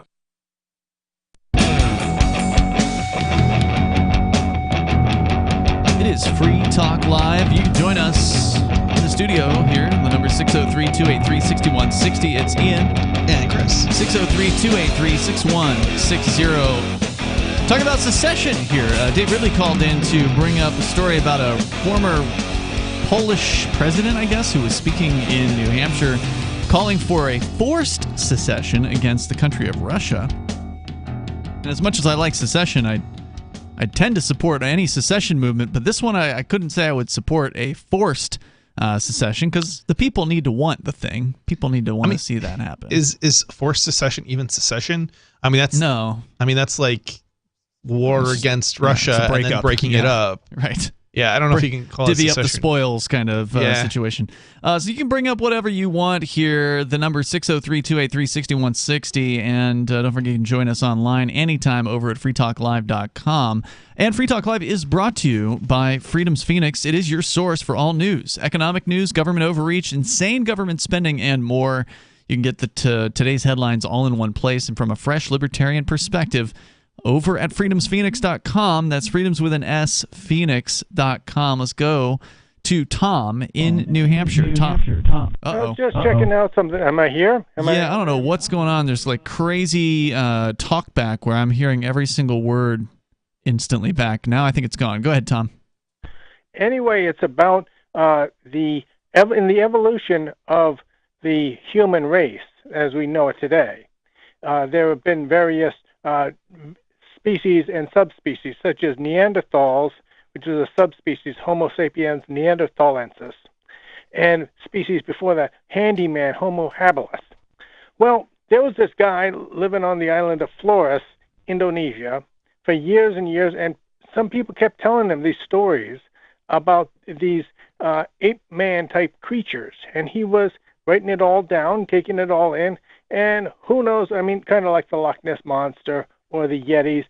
There's no way to say for real. But then they found skeletal remains of one.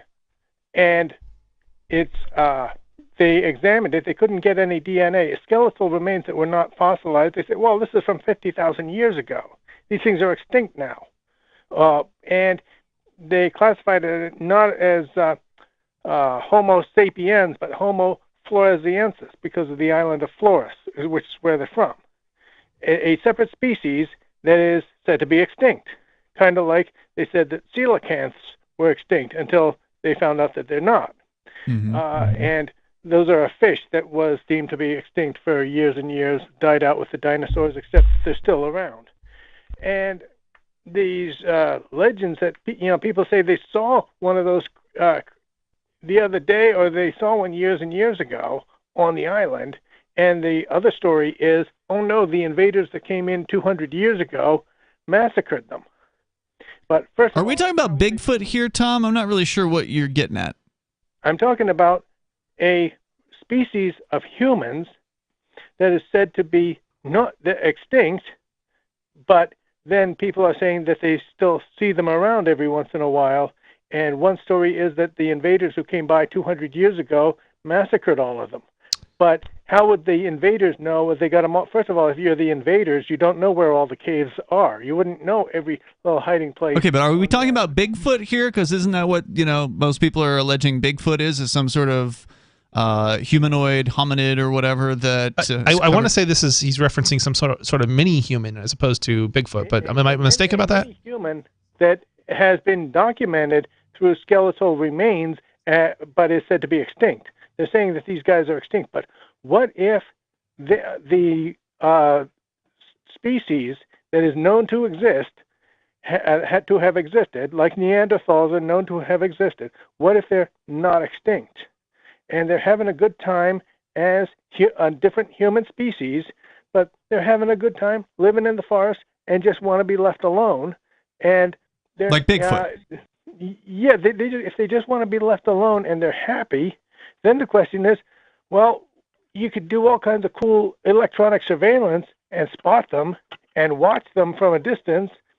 And the only ethical thing you could do that would involve interfering with them is if they leave one of them for dead. They leave one of their own for dead, maybe to die, because maybe they don't want this newborn baby, or maybe this guy got hurt in a hunting episode and he's going to die, so they just leave him there. And then the human, the Homo sapiens could go in there and rescue that one, bring that one to a hospital, and say, look, everybody, these people are real, and we're going to doctor this guy up and bring him back there after we doctor him back up again. Okay, but that hasn't happened yet, right? That hasn't happened yet, but it would be, what could you do if they just want to be left alone? And the libertarian questions would abound, because then they're not as intelligent. They don't have the brain size. How the hell do you know that? If they're still around and they haven't been able to be caught in however many decades or hundreds of years or whatever, then that suggests that they're at the very least intelligent enough to not get caught by mankind and all his fancy techno gizmos. I mean, this sounds like an uncontacted tribe sort of situation where if we did come into contact with them, they'd probably die of disease anyway. Thanks for the call, Tom. Let's talk to Sarah in New Mexico. Sarah, go ahead. Oh, yes. Okay, so these they're blocking the streets in pretty much middle of Albuquerque at midnight, and they're doing donuts, and cops try to break them up. So what they were doing, they were sitting on the hood of the cop's car, so they wouldn't they'd be interfering with the police. So, what I'm saying is, do you think this goes on in the East Coast, like New Hampshire and other states? I mean, this state is like... You're saying they sit on the hood of a cop's car while they do donuts? No, to watch when they try to break them up, when the cops, when it wants to, the police wants to break up, when all the people that are parked blocking the intersection, they would sit on the cop's car, the hood, just to interfere with them. That's so they pretty can't awesome. Move their cars. Yeah, I gotta say, I like that. That's pretty ballsy. I mean, that's epic. Yeah. Well, I just want to. What do you have against donuts? I mean, it sounds like fun. Well, the thing about it is, it's fun for like teenagers, but I mean, Indian school and university, that's pretty much in the middle of the city. It's not like 5 miles outside the city limit. It's pretty much. But you're saying it's done at nighttime, right? So there's not a lot of cars around. Well, what, 12 midnight. Yeah, there's nobody around. Typically, it's fun for the kids, but it's amazing that, New Mexico law, anything goes. This is what I'm telling you. Sure. It's just I bet you can't go and sell drugs in New Mexico. Why are you still in New Mexico anyway? She's supposed to go to communist China or something like that, but she refuses. She just doesn't want to go anywhere. She's just lazy. I don't think they'd accept you, Sarah. Well, this is a pretty communist state. She could. I bet she could go to communist China and swear an oath of allegiance to the Communist Party, and they would be fine. I mean, there's Americans in China who haven't even sworn an oath to the Communist Party. Yeah, but those are productive people. They're trying to kick him out now, so she's unproductive. I don't know. Thanks for the call, Sarah. Yeah, that's a good point. Yeah, she's not a worker. So yeah, it's a worker's paradise, Sarah, not for non-workers. Great point. There's more coming up here in moments. You can share your thoughts. The number 603-283-6160. She doesn't want to work. She doesn't like fun. Doesn't like donuts. Yeah. 603-283-6160. You can join us here. You can share your thoughts on whatever's on your mind. It is Free Talk Live. If you're looking for work, it's a process of elimination, and you're trying not to be eliminated. So here's a tip for making the cut, and this might seem subtle, but to the person interviewing you, it's not. There is a world of difference between applicants who convey, "I need a job," and those who simply ooze, "I want to work," especially in these lean times when many you're competing with will seem desperate in "I'll take anything" mode. If you convey specific interest in this job at this company, you will be conspicuous. Thus, the value of going to school on the company you're applying to before the interview. With money and attention so tight now, effective communication skills have never been more important. For more tips for job seekers and everyone else, hit survivalspeech.com. I'm Holland Cook. From Feature Story News in Washington, I'm Simon Marks. Russia says it's halting natural gas supplies to Finland this weekend, citing a pricing dispute. But the move comes just days after the government in Helsinki, along with neighbouring Sweden, applied for membership of NATO. The Ukrainians said today they will not agree to Russian demands to connect the country's largest nuclear power station to the Russian grid. An official described Moscow's intentions towards the Zaporizhzhia plant as wishful thinking. FSN's Chris Jones is covering events in Russia from neighbouring Latvia beyond the reach of the Kremlin's reporting restrictions. He says the Kremlin is increasingly putting pressure on Ukraine's economy and its exports. Now we've seen Russia take pretty much full control of the Black Sea, which is basically Ukraine's main way to export goods such as wheat and sunflower oil out of the country. And that's caused a huge crisis in terms of the price of wheat. And that basically means that the demand has risen. Washington is reportedly preparing to supply Kyiv with anti-ship missile systems as part of a fresh package of aid to Ukraine. From FSN's New York bureau, Will Denzelo with that story. Reuters reports the US is hoping to get anti-ship weapons, including Boeing's Harpoon missiles, into the hands of Ukrainian fighters. It's reported that a number of Ukraine's allies are willing to supply such weaponry, but it's believed nations are reluctant to act first for fear of Russian retaliation. There are also logistical concerns, as using such missiles can require lengthy training. But Kyiv has maintained such weapons would be important in its fight against Russia. British intelligence estimates that around 20 Russian vessels are operating in the Black Sea and are preventing Ukraine from getting grain out onto the international market. President Biden kicked off a 4-day tour of Asia in South Korea. He visited a Samsung factory where semiconductors are manufactured. The company is building a similar plant in Texas, due to come online in 2024. Elon Musk is denying a claim that he sexually harassed a flight attendant on board a private jet in 2016. The website Business Insider claims Musk's company SpaceX paid the accuser $250,000 not to file a lawsuit over the alleged incident. From FSN's bureau in Silicon Valley, Ira Spitzer reports. The Business Insider article quotes an unnamed friend of the flight attendant, who also hasn't been named, who says that Musk allegedly exposed himself to the woman during a flight on a private SpaceX plane in 2016. The world's richest man lashed out at the accusations on Twitter, which he is in the process of buying, calling them utterly untrue and suggesting that the timing of the article is politically motivated. The father of British Prime Minister Boris Johnson has become a French citizen. Stanley Johnson says he wants to keep a link with the EU after Brexit. From bureaus worldwide, this is FSN.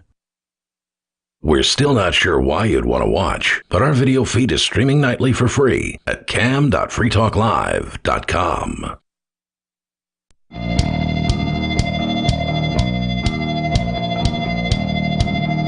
It's Free Talk Live. You can join us here. The number is 603-283-6160. That's 603-283-6160. In the studio, it's Ian and Chris. Phones are open. Of course, you can always visit our website anytime you want. We've got RSS feeds. You can use those feeds to plug into your favorite podcast client. And that results in you basically subscribing to receive every episode of Free Talk Live as they come out in MP3 format. You can easily do that over at feeds.freetalklive.com. That's feeds.freetalklive.com. We're going back to your phone calls and thoughts. Regina's in New Hampshire to start things out here. Regina, go ahead. Hey, how you doing? Hey, good. What's on your mind? Listen, I wanted to actually answer the girl that called in earlier from New Mexico. She talked about something about how, kids were sitting on the police cruisers giving the cops sort of a hard time.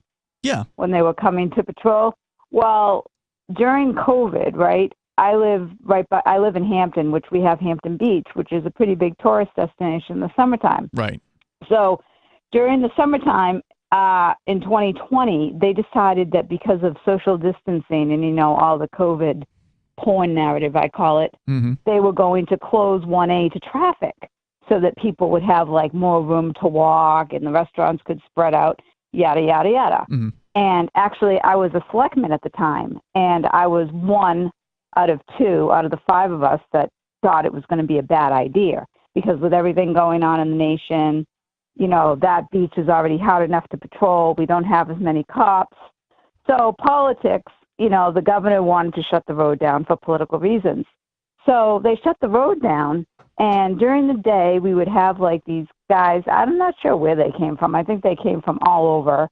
They would come and they would do fun activities during the day. They throw saws up in the air and jump over people that were laying down on the road. And this was all perfectly safe, according to the politics of COVID. And there was, quite a few people that lived down there that were upset.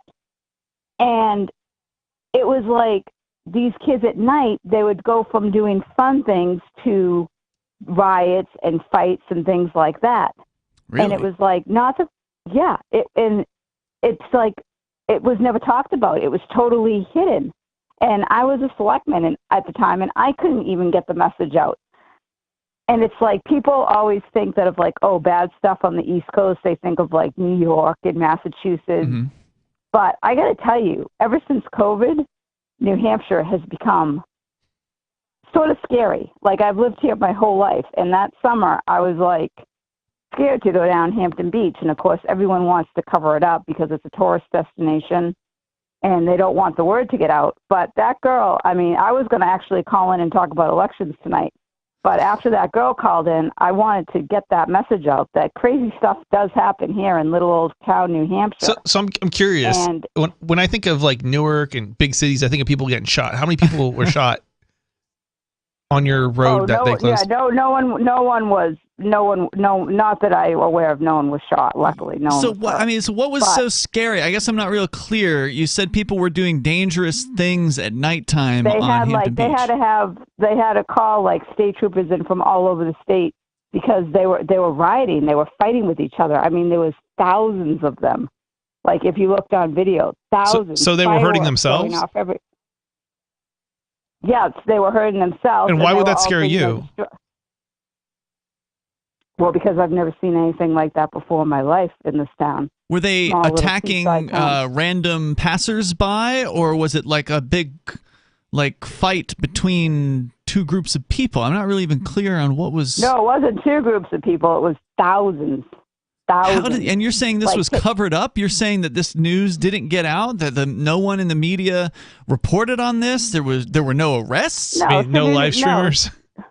There was a few arrests, but there should have been hundreds, like fireworks going off all people's property, out on their front porches, out on their back porches, in the residential neighborhoods of the beach. Sounds like downtown Keene. Fireworks don't sound particularly threatening to me. That sounds like well, fun. When you're setting them off on people's porches in the middle of the night, I mean, that's pretty bad. Well, was it the homeowners that were setting them off, or are you saying just random strangers? No, it was the people, these KP kids that were coming in from, I believe, Massachusetts, but I'm not sure. Wow. And there was not enough police to patrol it. Well, I got to say, I don't have the same experience as you. We don't live out on the seacoast. We live in the Keene area. That's true. And I wouldn't say there's anything scary or unusual going on besides the police themselves. Oh, my gosh, it was awful. I'll have to send you guys videos. I mean, I've lived here my whole life. Yeah, I feel free. I would love to see footage of this. If you want, you can send a link to my email. It's ian@freetalklive.com. I'm happy to. And the best part about it was supposed to be all social distancing, but there was no social distancing. Well, good, because social distancing is a bunch of crap anyway. Right, but I'm telling you, with the politics of what, and ever since then, there's a lot of people that used to go down there every summer. They won't go down there anymore.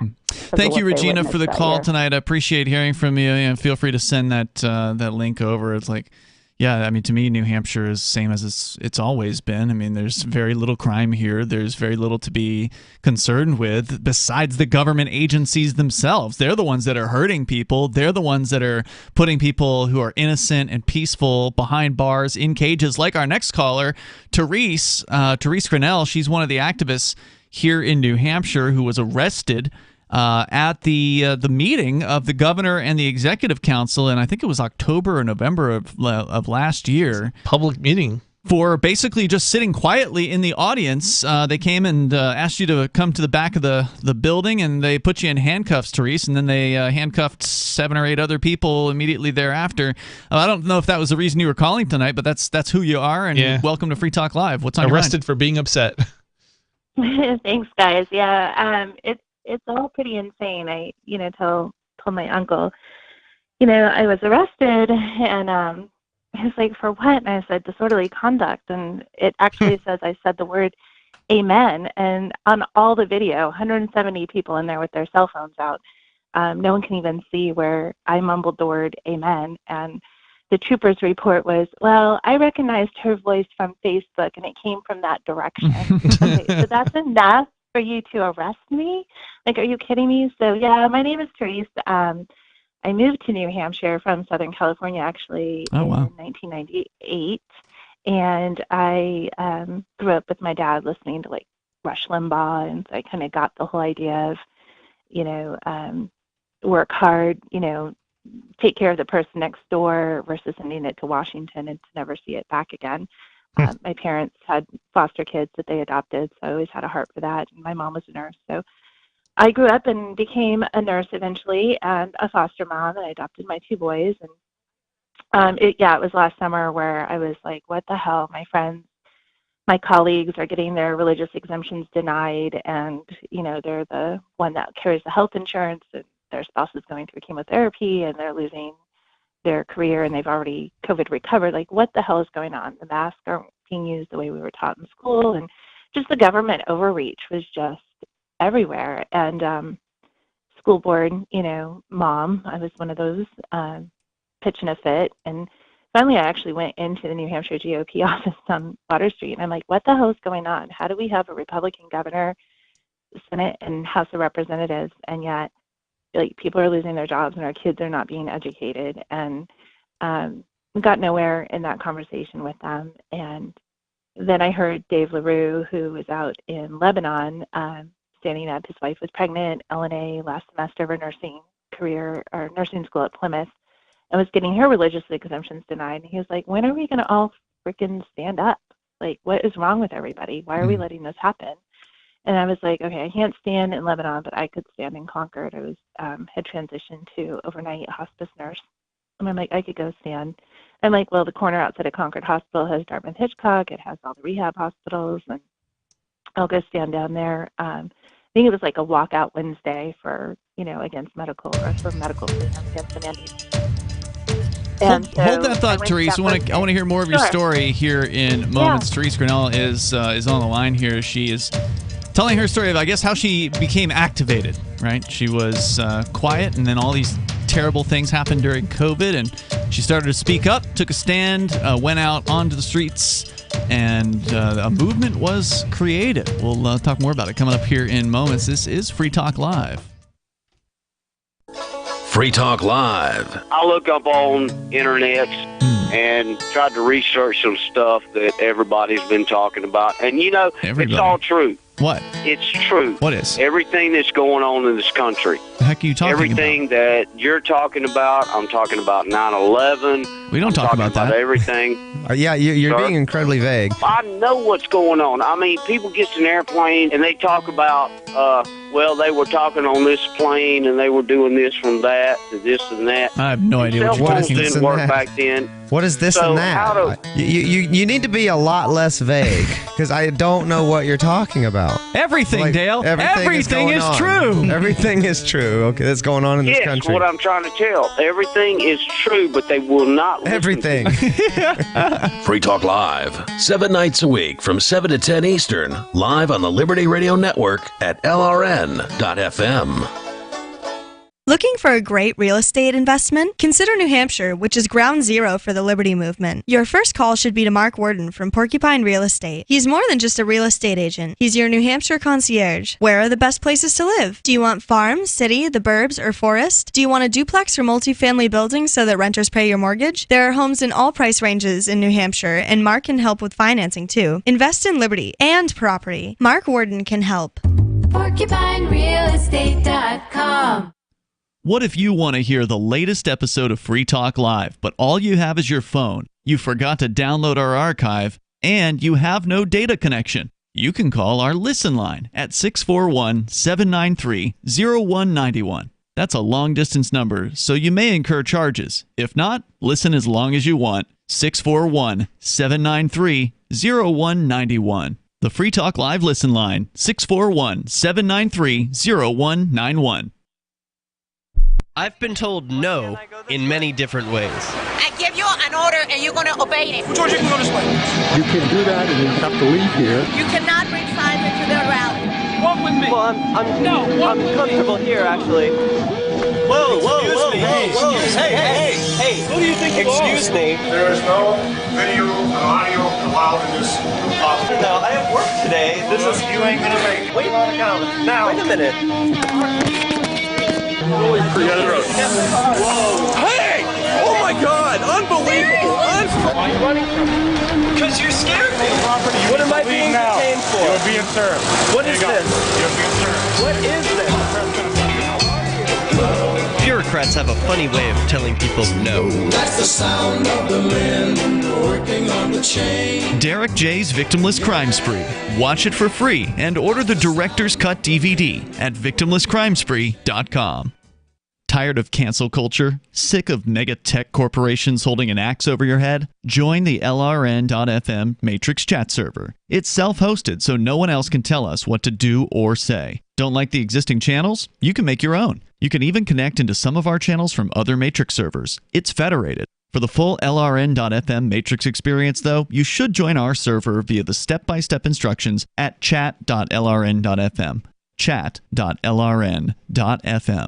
So you've signed the Shire Society Declaration and are planning your move to New Hampshire to be around more liberty-oriented people. Next, sign up for the Shire Society Forum at forum.shiresociety.com. There are a bunch of people there who are already in the Shire, and they want to meet you. If you're already in the Shire physically, you should also come by the forums. Remember, not everyone uses Facebook. New people are signing up for the Shire Society Forum every month, so drop in and say hello at forum.shiresociety.com. You can help spread the ideas of liberty with our Patreon for just $5 per month at amps.freetalklive.com.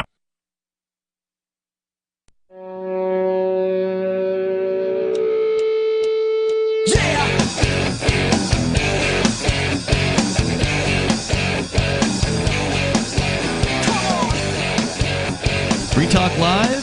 Phones lines are open. You can join us here at 603-283-6160. That's 603-283-6160. Here tonight, it's Ian and Chris. Don't forget, you can join us online anytime at freetalklive.com.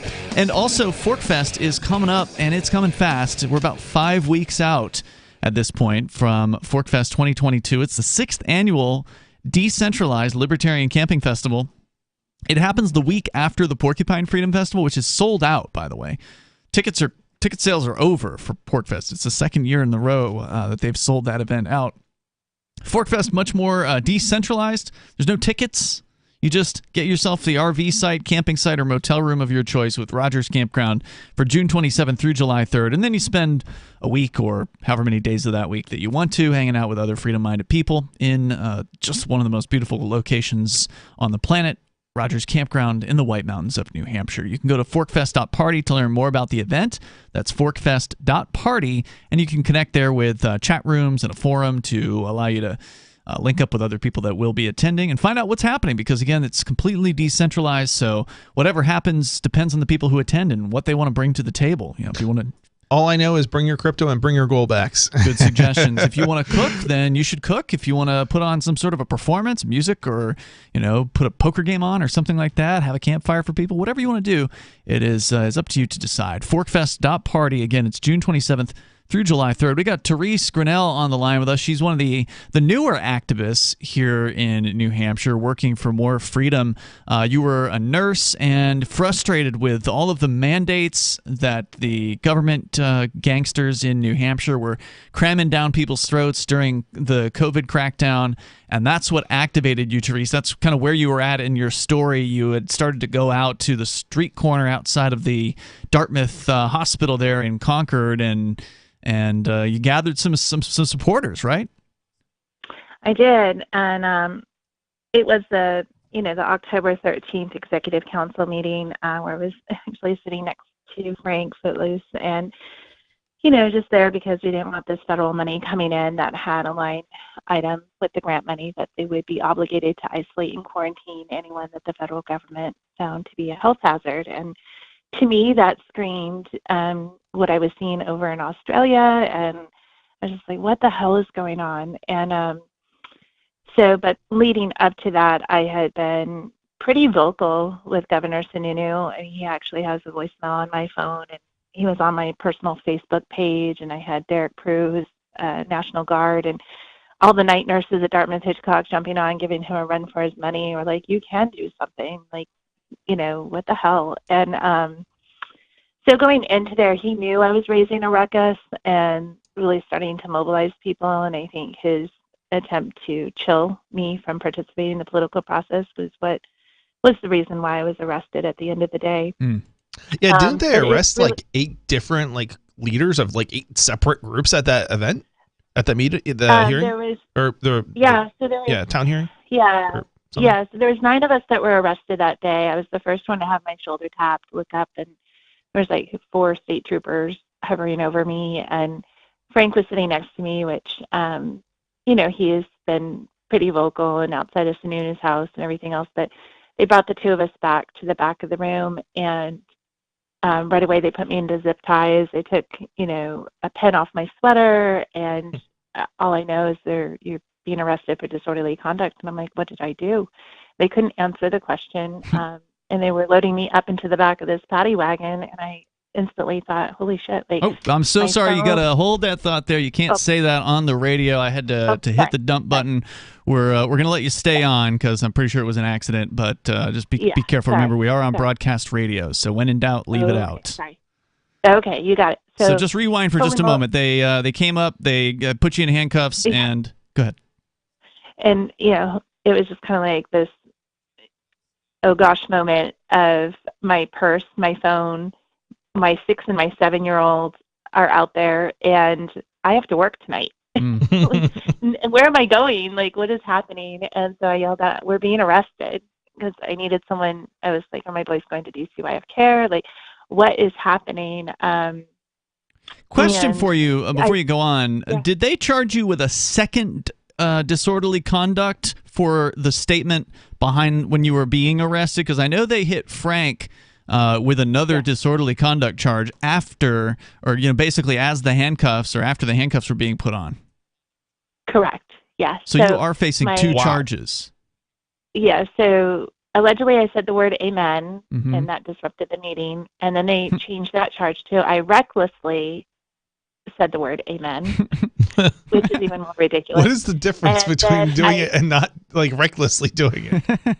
And then the other was that I yelled out, "We're being arrested," which I was already in the zip ties and being put in. So our legal team's like, that's ridiculous. Wow. That is. We're already, but I believe what they thought would happen was the whole crowd would go wild, and they were prepared to arrest as many people as they possibly could get away with. But they were prepared for that. Oh, definitely. It was crazy. Yeah. I wasn't there in person that day, but I did see the video, and it was just insane. They had the whole back of the room cordoned off, and they were prepared to take people who were arrested from the audience and put them all back there. They were ready for dozens. They had a ton of cops, state police that were on hand and just salivating at the chance to arrest dozens of people. They ended up arresting 9. And what was interesting about it was, and I think Frank's pointed this out, that with the exception of you knowing Frank and Frank knowing you, the other 7 didn't really know one another. They were just people that were there at this meeting that were incensed at what was happening to you and Frank, and they sort of stood up and said something about it. They arrested the leadership of the opposition effectively, and it's not even like one group. That was the crazy thing. It was several different groups. I don't know if they were leaders. Were they, Therese, or were they just kind of random people that were there? So I think I can justify 7 out of the 9. So the next one, I believe the sequence was Monica, who had the 1776 shirt, and she was sitting perfectly quiet. But I think the reason, and this is just a guess, was before the meeting ever started, before the Pledge of Allegiance, anything of that nature, Kelly Potenza had said, "Look, everyone, there's our Attorney General, Dick Tracy." And everyone laughed at the name of Dick Tracy, right? And Monica said, "Oh, no, you don't understand. He's not our friend." And He's definitely not. and that is his real name, by the way. Right. He threw her a look that could have killed. And so I think that's where she got picked on next, honestly. That makes sense. I think they targeted her because of that. And then AJ and Marilyn Todd were like, "Why are you arresting them?" And Marilyn had like her 4-year-old son in her arms. But Marilyn has been the forensic auditor for Wyndham and the whole election integrity issues. Okay. So they were the next 2 to be arrested. And then as they were being arrested, John was on the back wall, who's from Keene, and he said, "You're arresting the wrong people. You should be arresting the emperor." And he just said it like at the same level that I just said it. And one of the troopers arrested him. And he had stood with me on the corner outside of Concord Hospital. He's like 68 years old. Yep. And then the next one that was the most dramatic was Kathleen. And Kathleen was sitting directly behind Kelly Potenza, who's been an activist for a very long time, and was also wearing a baseball cap. So I think they meant to get Kelly, and they grabbed Kathleen, who was the 70-year-old. Right. Who Grandma. was literally doing absolutely nothing. And she's very, cognitively, like, just very sweet and simple. And we had someone who was recently retired law enforcement right behind her said that they used excessive force before she ever resisted. And she ended up having her head bashed in the back. Oh, my God. Her head, went straight forward onto the concrete. There's video of that. And she ended up with a concussion and torn muscles in her shoulder. Wow.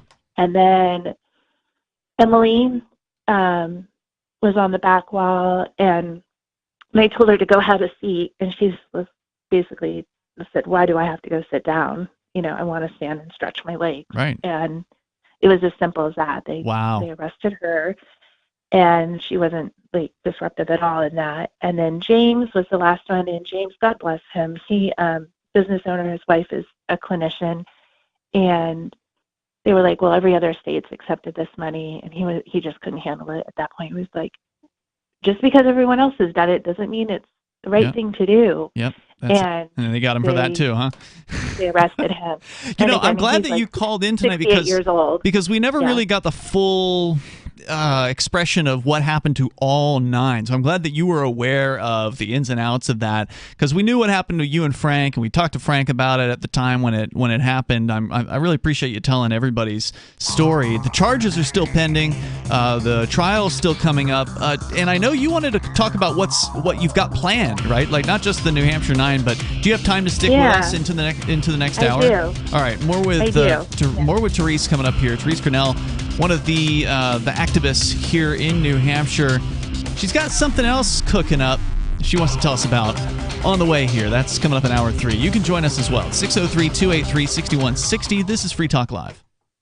If you want to know the latest about Free Talk Live before we go on the air, all you need to decide is how you want it delivered. It's your choice. Visit news.freetalklive.com to receive our usually weekly news updates by email. Plus, we have a Twitter account at twitter.freetalklive.com, and you can follow us on the decentralized Mastodon platform at toot.freetalklive.com. So please follow us at toot.freetalklive.com and sign up for our emails at news.freetalklive.com. Do you feel like your nation, state, or community no longer holds your values? Have you dreamt of a place where people agree that liberty is important and are free to pursue their projects so long as they respect the property of others? There are many people just like you that are discovering freeprivatecities.com. Their social media links are at the upper right of the page at freeprivatecities.com. All skill levels will be needed when the first of the Free Private Cities opens. It's sooner than you think. Stop arguing and build. freeprivatecities.com. The new 4th edition of Healing Our World, The Compassion of Libertarianism, will take your understanding of liberty to a deeper level and has over 1,300 updated references, new cartoons, and a foreword by Dr. Ron Paul. With discounts for multiple book purchases, the 4th edition of Healing Our World is a great gift for the liberals, pragmatists, environmentalists, and Christians in your life who think libertarianism is cold-hearted. Get yours today at healing.freetalklive.com and use promo code FTL for a $5 discount. There are lots of ways to listen to Free Talk Live. Our podcast has been around since podcasts began, and now the FTL feed is loaded with content besides our full show archives. Did you know that we make it easy for you to customize your podcast subscriptions? We have different feeds, one that includes only our full shows, one with just the Daily Digest, and our main feed that includes everything. You decide what you listen to. It's quick and easy to customize your feeds at feeds.freetalklive.com. That's feeds.freetalklive.com. You're listening to the live edition of Free Talk Live. Hour number 3 is next after the news here on the Liberty Radio Network at LRN.FM. From Feature Story News in Washington, I'm Simon Marks. Russia says it's halting natural gas supplies to Finland this weekend, citing a pricing dispute. But the move comes just days after the government in Helsinki, along with neighbouring Sweden, applied for membership of NATO. The Ukrainians said today they will not agree to Russian demands to connect the country's largest nuclear power station to the Russian grid. An official described Moscow's intentions towards the Zaporizhzhia plant as wishful thinking.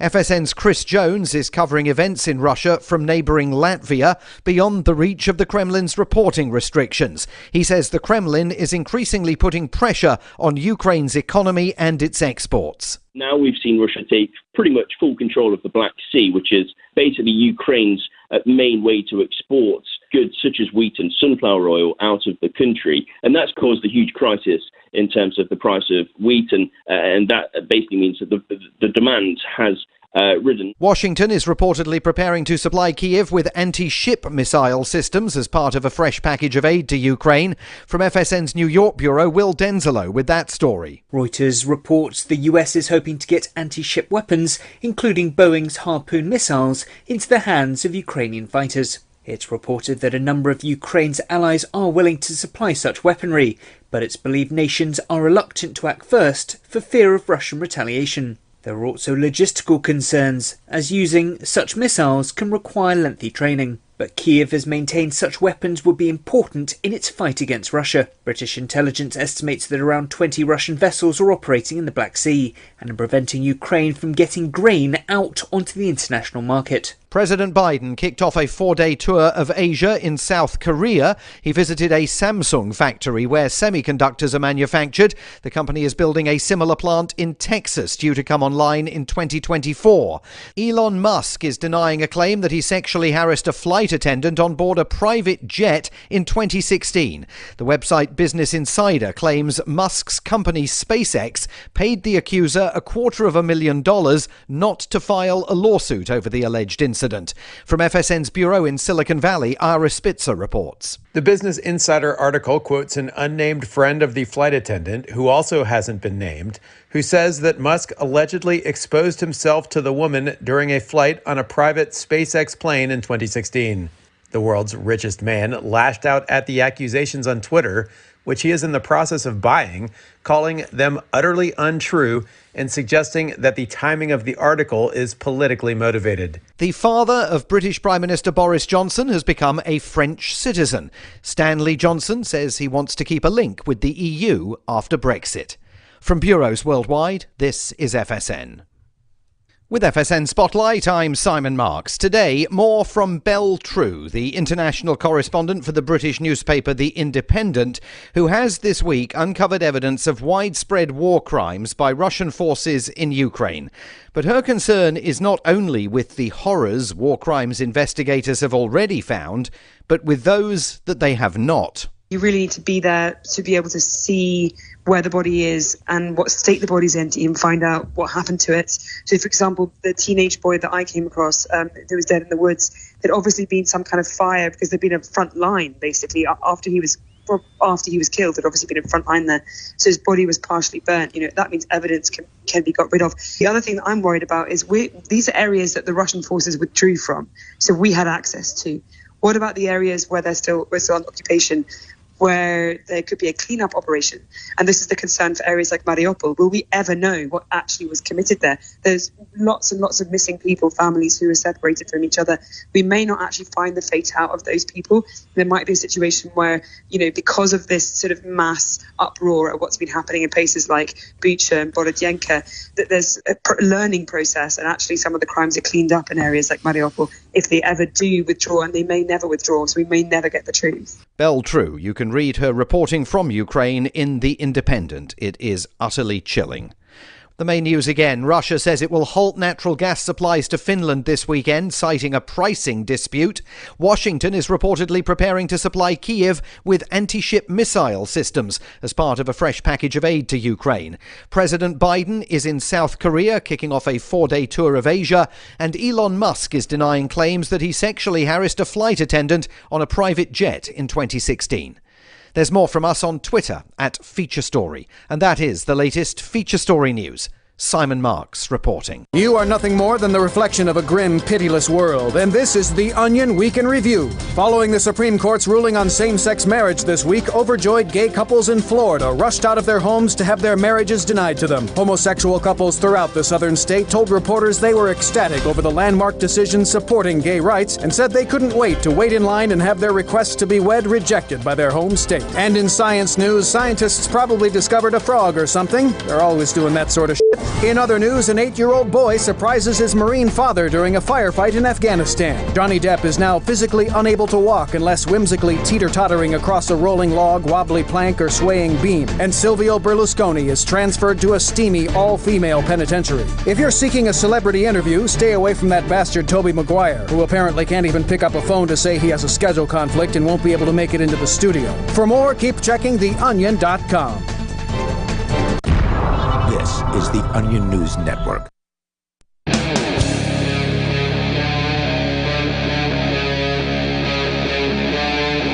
Free Talk Live. It is Free Talk Live. You can join us here and bring up whatever you want. The number is 603-283-6160. That's 603-283-6160. In the studio here tonight, we've got Ian. And Chris. We're going to go back into your phone calls and thoughts. Coming up, a little bit of good news from the courts. In fact, we might even get into it with this call. Therese Grinnell is on the line with us. She's one of the activists. One of the, as they call them, the New Hampshire Nine. 9 people arrested at what they call the Executive Council meeting here in New Hampshire. A lot of people outside of New Hampshire wouldn't know what that is. Instead of a lieutenant governor, which we do not have in New Hampshire, there is what I would argue a slightly better system where the governor actually has sort of a check and balance even within the executive branch. It's called the Executive Council. It's a 5-member council that has to approve certain government spending above a particular amount. And I'd have to look up the exact amount, but it's either like 1,500 or 15,000. I forget which one it is, but it's not like if they got to spend a lot of money, it's got to go through the executive council before the governor can sign off on it. So it is a little bit of an extra check and balance. And that's one of the reasons why the executive council had to look at I think it was $27 million that was coming in from the federal government, or, in theory would have come in from the federal government to essentially bribe the New Hampshire government to do all manner of COVID crackdown related things. And that is why you and hundreds of other activists were there at that meeting back in the fall of 2021, Therese, to oppose that, to let this executive council know that a lot of people are against this. At that meeting, they ultimately did vote it down, only to have another meeting later where they voted in something like 20-something million of it. So sadly, it ended up passing later on. But 9 people were arrested at that meeting, and you were one of them. You were just kind of regaling us with that story. You're still facing those charges, facing 2 disorderly conduct so-called charges, one for saying amen earlier after, I believe it was the Pledge of Allegiance, and then secondly for announcing the fact verbally that you were being arrested behind the scenes there at the conference.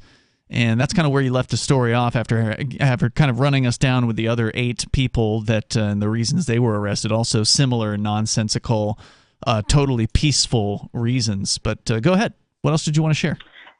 Yeah, so that kind of catapulted me into the front lines a bit. And I, in turn, became full-time trying to figure out what the hell's going on here in New Hampshire politically. And didn't know what a free stater was, and realized, wow, I think I was one of those, untechnically, but kind of, and, wanted to be here because there's no income tax or sales tax, and I just want to go about my business and live my life and not hurt anybody else. And, and then realized the New Hampshire GOP is just, that they don't actually vet the candidates. And here I was, one of the people who would just go in and vote down party lines, and started showing up at the State House and seeing the players and getting involved with people who have been involved for a very long time, and understanding the scorecards, the New Hampshire Liberty Alliance, and somebody showed me libertyblock.com, and I'm like, oh my gosh, I wish I would have known about that like a long time ago. At the same time, I'm like, who's going to run against this governor? He's like, Footloose would say, he's a bootlicking tyrant. Like, how do we stop this, federal overreach? And save at least our constitutional rights, right? And everyone's like, well, nobody has the money, or someone would say, well, I need $850,000 just to get to the primary, or I need $150,000 by Wednesday to get in front of Corey Lewandowski and try and get an endorsement. And I'm like, this is insane. It was just so gross to me, and I was the political process is disgusting. There's no doubt about it. I mean, just to come back to 2020. The year, of course, when all the COVID crackdowns were happening, there was an election. For listeners that don't know, New Hampshire has a full state election, all the state reps, all the state senators, the governor, every 2 years. So there's always the opportunity to change out the deck chairs on the Titanic, so to speak. But our friend Nobody, who's a co-host here on Free Talk Live, normally he would be with us here on Friday night, but he took the night off to work on some programming projects. He ran against Sununu in the governor's race, as did a woman named Karen Testerman. And the mainstream media, completely ignored the other 2 candidates in that race. There was no opportunity for a debate. There was no interviews of these other candidates, barely any coverage whatsoever. I mean, beyond a slight mention or 2 here and there. They didn't exist. The polls didn't talk about them. The mainstream media completely cut them out. So anybody that runs against him this time, I suspect will get the same treatment. Not if I have anything to do about it. No. So does that mean you're planning on running? No, I'm not planning on running. I don't think I never say never, but I guess you can't complain about it unless you're willing to do something about it. But this is, I think, me pondering that, I basically was out in the barn. I'm like, wait a minute, we have the most liberty-minded, populace of anywhere in the country. We have all our libertarians, we have our independents, and we have, our constitutional real Republicans that really don't like the idea of a bigger government. Mm-hmm. Why in the world can't we assemble and pull ourselves together and push back on this global agenda? So, in my opinion right now, it's either you're for the Constitution or you're for tyranny. Frank and I say that all the time. And, they're spending, like our CD1 candidate is spending like $1 million to get name recognition so that you recognize the name and they basically buy your vote, right? Mm-hmm. What if we all assembled together and said we're going to find 30 people that are truly for the Constitution and have demonstrated they absolutely have no tolerance to get along, who have already stood up and put their jobs on the line, testified, like Dr. Strang, he's stood up and testified even at the risk of losing his license to practice. Like Paul Terry, I've heard him just like preach it, and speak truth as to, the corruption. It's tricky though to find people who, normally like productive people don't want to go into politics, right? Because they're successful businessmen or whatever, Right. Who wants to do this? No one. Run around. Except for control freaks. Control freaks want to do it. A narcissist, right? I mean, they're narcissists. So, you also have the problem of the media. I mean, the media picks the candidates. I mean, you may be on the ballot, but the media really is the one who's deciding on what's going on. So I have a serious checkmate, and it's really pretty simple. And I've rolled it out to a lot of people, and they're like, "Oh my gosh, like we can do this." So we have a problem, we need a solution. So we've called it the Resolve. And the Resolve is basically orchestrating a massive block vote. So it's really gathering everyone together and saying, okay, we need a lockdown, safe, secure database where we can capture a zip code, a unique identifier, and know that we're going to have enough people in any one district to pull this off. And then people that we know that we can trust. So, I trust Frank like a brother at this point from, I didn't know him at all before I was arrested, but he is the tip of the sword. He knows what it's like to have your freedoms taken from you, and there's other individuals who I've met so many amazing people in the last 6 months. I'm looking at Alu's book, his latest book. I just bought it. And, there's people there that I just know are here for our freedom. And there's 30 people in the state of New Hampshire. Carla, I love her. We've got Michael, who's running for Senate. We don't. Just to clarify, we don't need to know all the names, right? Like we've got an audience across the planet that probably doesn't know half of these people. So what's the goal? So, at the end of the day, we need 30 people. We need a governor. We need 5 executive council members, and we need 24 senators.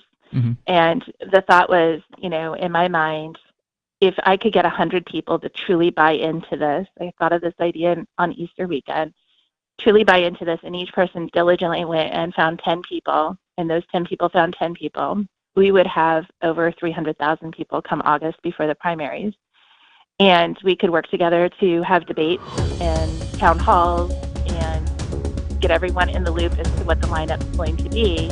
I would love for this to work out. It's very hard to herd cats, as they say in the movement of when you got a bunch of very individualistic people to get them on the same page. It's a real challenge, but if anyone can do it, it might be you, Therese. So keep us in the loop. I'm going to put you on hold. We'll talk off the air here for a moment, but I definitely want to hear updates on this as it develops. There's more coming up. It's Free Talk Live. Are you tired of your taxes funding endless occupations around the world? Antiwar.com is run by people who understand that wars abroad become wars at home, wars on our freedoms. Antiwar.com is dedicated to bringing you the latest in news, views, interviews, and reviews from the top movers and shakers in the anti-occupation movement. Antiwar.com has it all, from thorough foreign policy analysis to interviews with whistleblowers who used to run the military-industrial complex. Anti-war, pro-free market. That's antiwar.com. When Monster Hunter International discovers one of Isaac Newton's wardstones being auctioned off, they decide to steal it and use it to destroy the Chaos God once and for all. But a mysterious thief upends their plan, and it soon becomes a race against time as something much older and infinitely more evil awakens in the jungles of South America. Monster Hunter Bloodlines by New York Times bestselling author Larry Correia and Baen Books. Visit monsterhunternation.com for more. I'm a little obsessed with My Magic Mud. Several years ago, I met Jessica Armand, the founder and CEO of My Magic Mud, and I didn't even know my teeth were coffee stained. A week's worth of use convinced me, and now I use it every 3 or 4 days. It's clinically proven to whiten teeth, and I think it cleans better, too. My Magic Mud's available at most local health food stores, Sprouts, Natural Grocers, CVS, Walmart's Natural Beauty Aisle, but I can get it for you for 20% off with coupon code FTL20 at mymagicmud.com. FTL20 mymagicmud.com. Are you tired of governments murdering people around the world? Stop using their money. There is an alternative. Bitcoin is a stateless free market non-political currency. Bitcoin cannot be inflated or controlled by any government. By using their money, you are helping the state. Stop doing it. You have an incredible alternative available now. Learn it, use it, spread it. Get started with Bitcoin at bitcoin.com. That's bitcoin.com. On Free Talk Live, we're bringing people to the ideas of liberty every day. From wrestling superstars like Glenn Jacobs. You guys really are having an impact, I believe. Like I said, a lot of where I am now is due to listening to Free Talk Live. You changed my mind on some very important issues years ago. To random people tuning in on the radio. I was kind of stuck in the left-right paradigm. I heard your show by chance on a Saturday night. From there, I went on, joined the Free State Project, and become an amplifier. So, I mean, that's really the reason why I amp is because I know that if it wasn't for you guys being on as many stations as you are, I never would have found the ideas of liberty. You can help more people hear the message of liberty by joining Free Talk Live's AMPS program on Patreon for as little as $5 a month. And you'll get access to special perks. Visit amps.freetalklive.com, amps.freetalklive.com. What if you want to hear the latest episode of Free Talk Live, but all you have is your phone, you forgot to download our archive, and you have no data connection? You can call our Listen line at 641-793-0191. That's a long-distance number, so you may incur charges. If not, listen as long as you want. 641-793-0191. The Free Talk Live Listen line, 641-793-0191. There are basically 2 types of advertising, direct response and branding. Radio's great for direct response with its low cost to listener ratio, but audio can't be beat for branding, which is a longer-term endeavor. You want to be the first thing that someone thinks of when they think about your product or service. If you have a local business that you want kept top of mind in your community, call the station. If you need national reach, Free Talk Live's got around 200 radio stations, millions of monthly listening sessions, can suit all budgets, and if we don't think we're right for you, we'll tell you. Email me, mark@freetalklive.com. Yep, we still do email. Drop your email address in the entry box at freetalklive.com, and you'll be kept in the loop with Free Talk Live.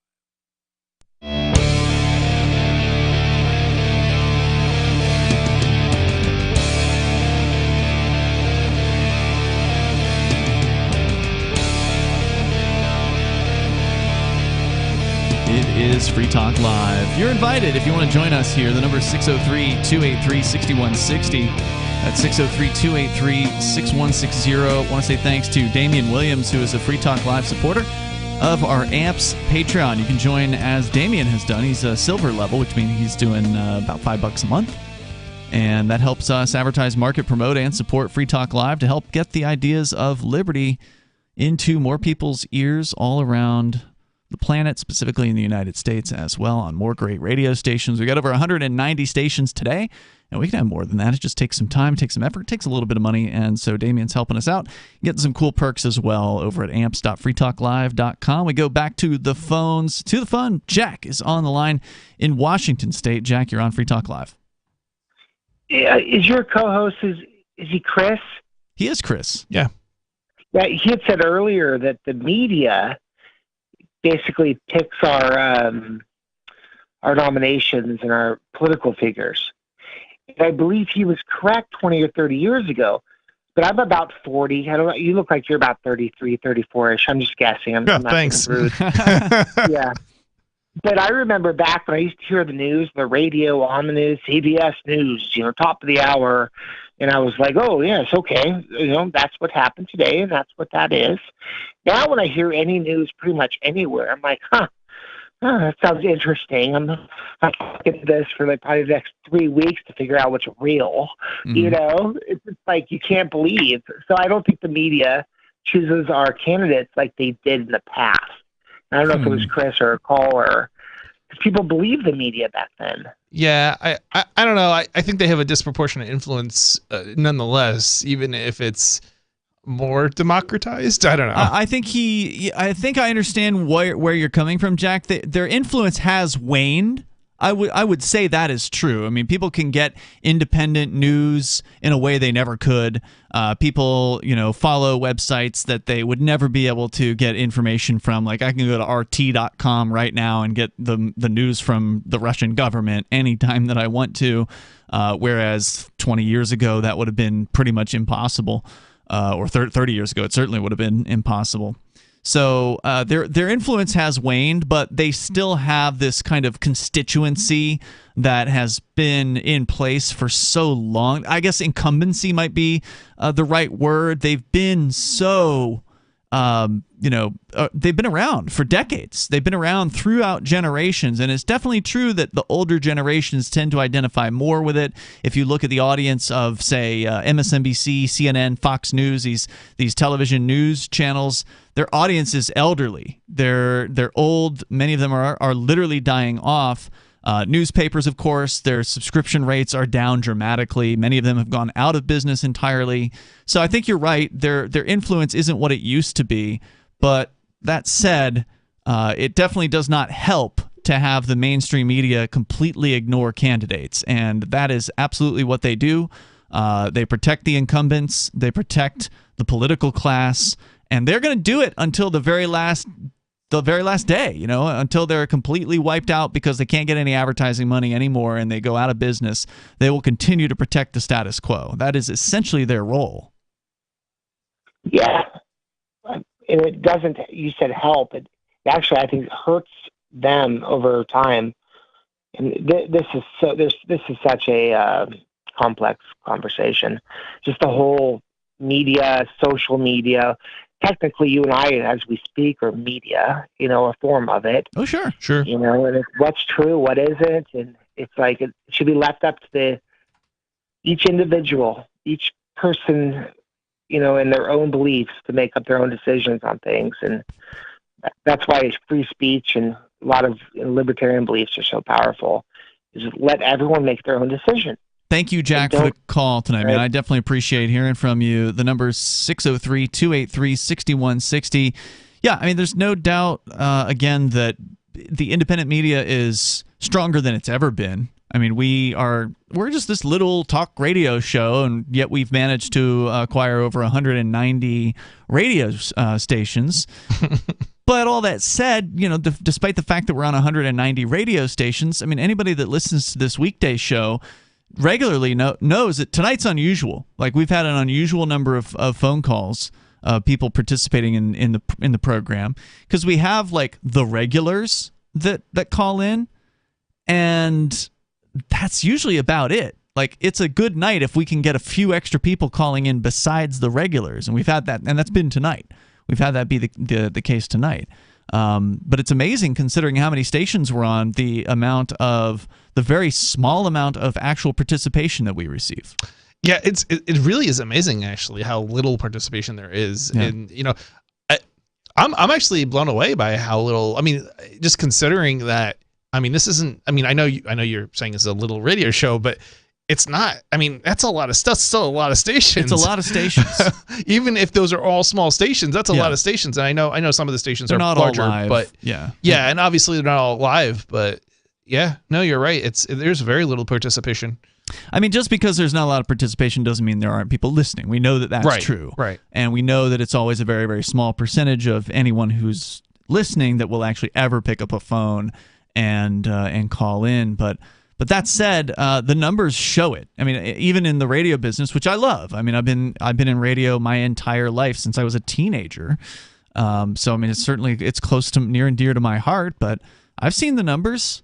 I know that the incumbency of radio is waning, just as the newspapers and broadcast television is waning. Those audiences, those eyeballs, those ears, they are going to the internet, and they're going to alternatives where the individuals are able to find programming that is more, correct for them. It's broadcasting. You're broadcasting to a huge audience of you have no idea who.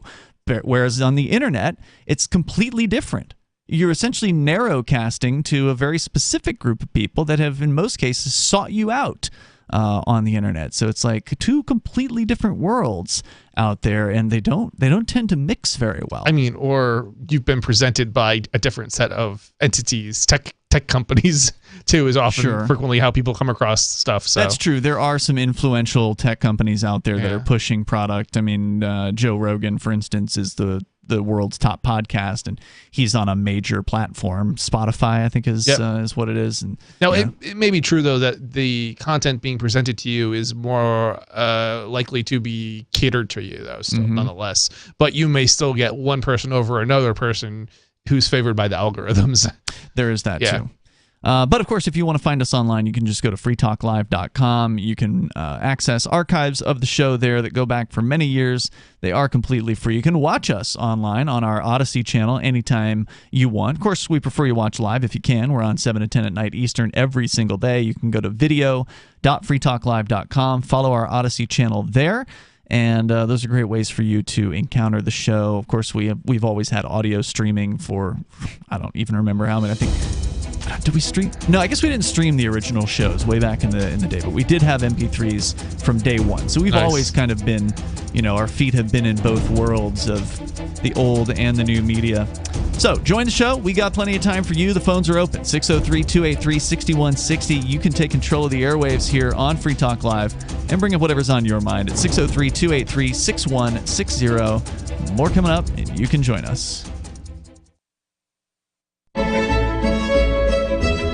Carl Watner, longtime proponent of a voluntary society, died last December. You may have seen his articles published on his website, voluntarist.com, in his newsletter, The Voluntarist, the Mises Institute, or elsewhere over the last 40 years. His newest book, I Must Speak Out, Volume 2, The Best of the Voluntarist, is now available via Liberty Under Attack Publications. This 430-page second volume spans the years of 2000 through 2020 and includes articles by Carl Watner, Hans Hermann Hoppe, Carl Hess, Benjamin Tucker, George H. Smith, Lysander Spooner, Pete Eyre, Joyce Brand, and many others. I Must Speak Out is for the newly initiated, the veteran voluntarist, or anywhere in between. Buy the book now at libertyunderattack.com/voluntarist. For more great content on building a voluntary society and for Carl's extensive archives, check out voluntarist.com.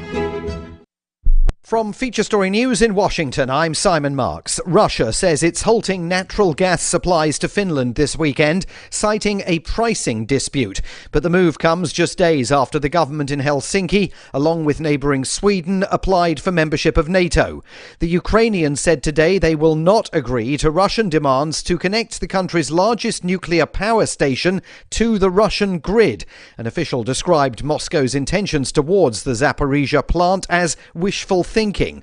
FSN's Chris Jones is covering events in Russia from neighbouring Latvia beyond the reach of the Kremlin's reporting restrictions. He says the Kremlin is increasingly putting pressure on Ukraine's economy and its exports. Now we've seen Russia take pretty much full control of the Black Sea, which is basically Ukraine's main way to export goods such as wheat and sunflower oil out of the country. And that's caused a huge crisis in terms of the price of wheat. And that basically means that the demand has risen. Washington is reportedly preparing to supply Kyiv with anti-ship missile systems as part of a fresh package of aid to Ukraine.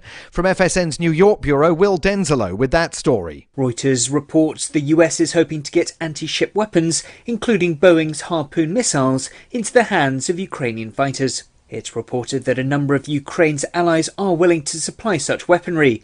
but it's believed nations are reluctant to act first for fear of Russian retaliation. There are also logistical concerns, as using such missiles can require lengthy training. But Kiev has maintained such weapons would be important in its fight against Russia. British intelligence estimates that around 20 Russian vessels are operating in the Black Sea and are preventing Ukraine from getting grain out onto the international market. President Biden kicked off a 4-day tour of Asia in South Korea. He visited a Samsung factory where semiconductors are manufactured. The company is building a similar plant in Texas, due to come online in 2024. Elon Musk is denying a claim that he sexually harassed a flight attendant on board a private jet in 2016. The website Business Insider claims Musk's company SpaceX paid the accuser $250,000 not to file a lawsuit over the alleged incident. From FSN's bureau in Silicon Valley, Ira Spitzer reports. The Business Insider article quotes an unnamed friend of the flight attendant, who also hasn't been named, who says that Musk allegedly exposed himself to the woman during a flight on a private SpaceX plane in 2016. The world's richest man lashed out at the accusations on Twitter, which he is in the process of buying, calling them utterly untrue and suggesting that the timing of the article is politically motivated. The father of British Prime Minister Boris Johnson has become a French citizen. Stanley Johnson says he wants to keep a link with the EU after Brexit. From bureaus worldwide, this is FSN. Got Telegram? You can follow our channel there and discuss show prep with other listeners at telegram.freetalklive.com. Free Talk Live, phones are open. You can join us here at 603-283-6160. That's 603-283-6160. Ian and Chris in the studio here tonight. Don't forget to check out Chris on his show, Freedom Decrypted. He does it every Saturday afternoon, evening, 5 o'clock-ish Eastern Time. It's a video program. Also, there's an audio component. You can subscribe to the podcast if you prefer to listen and not watch. You can do that over at freedomdecrypted.com. And that's where you can find the live show and archives galore. Yep. 3 years now? How many years? Yeah, 3 years. Yeah, it goes back 3 years. Very nice. Check them out. It's a freedom-oriented tech show, basically. So if you're interested in technology... Yeah, it's a tech show for prickly people. It's like, yeah, how I like to If you like to get out into the weeds of the technicals, you can handle that stuff. We get into a little bit more detail on Free Talk Live, but cover basically the same kind of stuff, just more of the tech stuff. Right. So check them out at freedomdecrypted.com. As we go back to your phone calls and thoughts, Kelly is calling us from Rochester, New Hampshire. Kelly, you're on Free Talk Live. Go ahead. Hi. I just wanted to touch base about what's going on in New Hampshire. It's been a pretty crazy week, so we've really worked extremely hard. I say we because as the other caller, they call in Therese, and there's many people, activists in the state, a lot of grassroots from Rebuild New Hampshire folks, a lot of very much freedom, liberty people that are working in the House, and Rise Up New Hampshire, Health Freedom New Hampshire Healthcare Workers for Freedom. There's a ton of us. And we've worked very, very hard on a lot of these bills and getting parents involved and testifying and everything else. And for the governor to come out and say that he was going to veto the parental rights bill, and then that came out yesterday, and then today he actually vetoes the mask bill, basically. And the mask bill, I saw the news about this. As I understand it, the bill would have prohibited school districts from mandating masks on students. It was passed by the Senate. It was passed by the House in New Hampshire. And old Chris Sununu, the power freak himself, decided to use the veto on that bill. That's what you're referring to? Yeah, it was HB 1131. Mm-hmm. I mean, people spent, to include me, hundreds of hours working on this and emailing. I mean, I just can't even. Isn't this just another good reason to pull your kids out of the public school? Absolutely. Oh yeah, I don't have my kids in the public school, but I mean, I think it's really important because everybody are coming from a different place. So there's, for example, the single mom that's in Manchester, and even talking about it kind of gets me all teared up because, during the lockdown, she's the only person that is working to provide for her family, for her 3 children. What was she going to do? And she doesn't have any other option. So my understanding is New Hampshire passed a law here recently that would basically allow you to take the funds from your school district and spend them elsewhere. Yeah, it's called an education savings account, as I understand it. Correct. It's like it's where they're called freedom education accounts, and that happened in the fall. Some people, there was not a lot of communication. They unfortunately all the fake Republicans put a limit on it, meaning an income limit. So that was an issue too. So if you're a family of 4 and you made over, $80,000 or whatever it was, and just so you know, if you live on the seacoast, that's basically like living in a van down by the river. Wait a minute. $80,000. So basically, there's probably not that many people who could even take advantage of this. Correct. A lot. So, that's an interesting limitation. Correct. So, and I'm not sure where it went this time around. It went back, and they were trying to work on, changing those income limits. But that was the whole thing, is that you've got all these Republicans that are championing, school choice. Okay, well, that's only for the certain few. It doesn't matter whether you make $1,000 a year or $1 million a year. That is your money that you're paying in your taxes, and that should go to everyone equally. So, and you can use it, of course, for tutoring. You can use it for special ed services or anything like that. You can use it for private school. So that was really beautiful, and it came out to about $5,000 a kid. So yeah, and I believe it got maxed out too, like the budget or whatever. Like there was no more room, so it was very popular. The Democrats tried to undo the whole thing this year, and they I believe they were unsuccessful at doing that. So it remains in place. Although, as you pointed out, Kelly, there is that restriction. So I didn't realize there were caps on it and all sorts of other issues with it. Well, it's government, right? Of course. I shouldn't be surprised on that one, but it's a starting point. Yeah, it is a starting point that could be worked from. I mean, obviously, those of us who really love freedom want to see the end of all government schools, but this is a step in the right direction. I think I just want to be clear about something. We're not against schooling. We're not against education. What we're against is the government stealing from us all in order to fund programs that. Many of which are just straight indoctrination. Right. They're indoctrination camps, and we don't even want.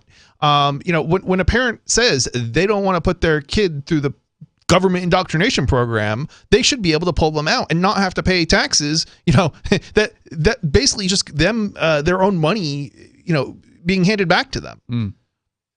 Exactly. Kelly, what else did you want to share? To be honest, you don't even need to, you don't even really need to fund, people don't even need to fund it anymore. So that's all coming in. So just, with what happened with COVID, schools are taken care of, and it bypassed the state. So it really didn't matter. The schools are actually getting paid to abuse your children. They were paid through ESSER grants and everything else, millions of dollars per schools to, muzzle your kids, social distancing, indoctrination, and all of it. And that was all put in. So it really didn't matter whether. So this is where the change was. So yes, pull all your kids out, and that would, of course, collapse the schools. That's great, right? But not anymore, because they bypassed the state completely with COVID. And so all of that money went to the school. So it really didn't matter.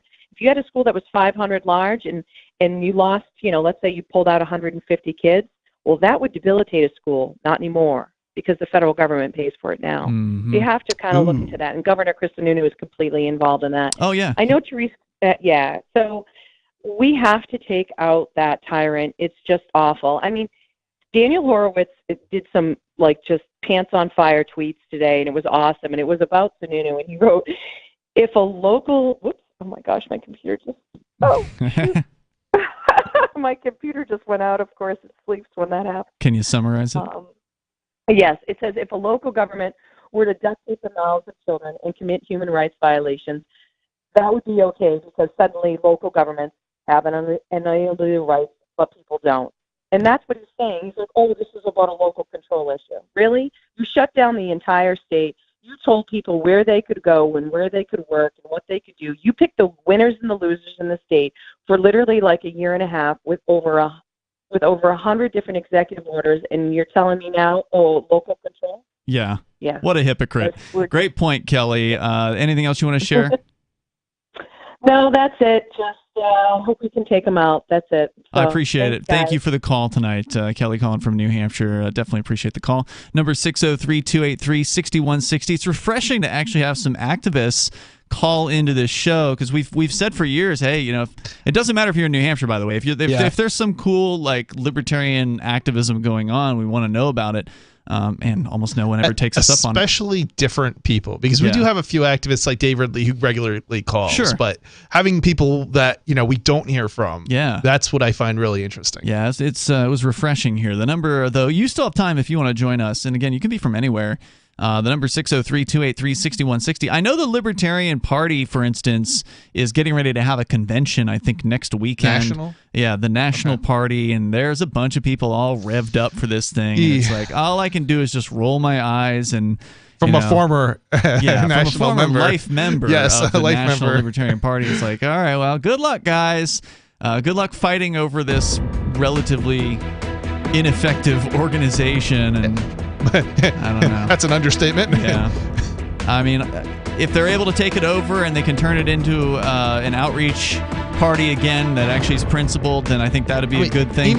Even if it was principled again, it's not effective. Yeah. If you want to be effective, you got to move to New Hampshire. I'm sorry, there's just no other option. More coming up here in moments. The number 603-283-6160. This is Free Talk Live. The Free State Project has reached its goal of 20,000 liberty lovers who've pledged to move to New Hampshire and get active to achieve liberty in our lifetime. Perhaps you're trying to figure out what part of New Hampshire should be your destination. If so, consider Keene. You'll find more than 150 reasons to move to Keene at move.freekeene.com. Keene is famous for its historic, publicity-generating activism, as well as being the liberty media capital of the world. It's home to freekeene.com, New Hampshire's destination for liberty activism, news, and opinion. For years, we've been compiling over 150 reasons to move to Keene at move.freekeene.com, where you'll learn about some of what's happening here and what makes Keene a great place to live. If you love liberty, you'll probably enjoy anywhere you end up in the Shire. But do your due diligence first. Please visit move.freekeene.com for the full list of over 150 reasons to move to Keene. That's move.freekeene.com. Looking for a great real estate investment? Consider New Hampshire, which is ground zero for the Liberty Movement. Your first call should be to Mark Worden from Porcupine Real Estate. He's more than just a real estate agent. He's your New Hampshire concierge. Where are the best places to live? Do you want farm, city, the burbs, or forest? Do you want a duplex or multifamily building so that renters pay your mortgage? There are homes in all price ranges in New Hampshire, and Mark can help with financing too. Invest in liberty and property. Mark Worden can help. PorcupineRealEstate.com. Tired of cancel culture? Sick of mega tech corporations holding an axe over your head? Join the LRN.FM Matrix chat server. It's self-hosted, so no one else can tell us what to do or say. Don't like the existing channels? You can make your own. You can even connect into some of our channels from other Matrix servers. It's federated. For the full LRN.FM Matrix experience, though, you should join our server via the step-by-step instructions at chat.lrn.fm. Chat.lrn.fm. This is Michael Dean from the Freedom Fiends. I've run websites since 1996 and have used over a dozen web hosts in that time. AgristHosting.com is the only one that hasn't broken my heart. Agrist Hosting's uptime and service is stellar, and their DDoS mitigation is the best I've seen. That's important because if you tell the truth in this world, you'll ruffle feathers. And some people will try dirty tricks to silence your voice. No matter what the haters hit us with, Agrist Hosting keeps our websites online.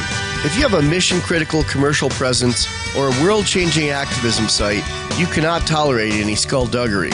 So go with AgristHosting.com. Have a WordPress or blog site, but you're not satisfied with performance or uptime? Or just want raw hosting? Want to pay with Bitcoin? Agrist Hosting specializes in high-performance hosting with personalized service. Go to AgristHosting.com and click on the button that says Get Hosted. That's AgristHosting.com. If you want to know the latest about Free Talk Live before we go on the air, all you need to decide is how you want it delivered. It's your choice. Visit news.freetalklive.com to receive our usually weekly news updates by email. Plus, we have a Twitter account at twitter.freetalklive.com, and you can follow us on the decentralized Mastodon platform at toot.freetalklive.com. So please follow us at toot.freetalklive.com and sign up for our emails at news.freetalklive.com. So you've signed the Shire Society Declaration and are planning your move to New Hampshire to be around more liberty-oriented people. Next, sign up for the Shire Society Forum at forum.shiresociety.com. There are a bunch of people there who are already in the Shire, and they want to meet you. If you're already in the Shire physically, you should also come by the forums. Remember, not everyone uses Facebook. New people are signing up for the Shire Society Forum every month, so drop in and say hello at forum.shiresociety.com. Our Matrix server is about as free as internet chat can be. Join the existing rooms or create your own at chat.freetalklive.com.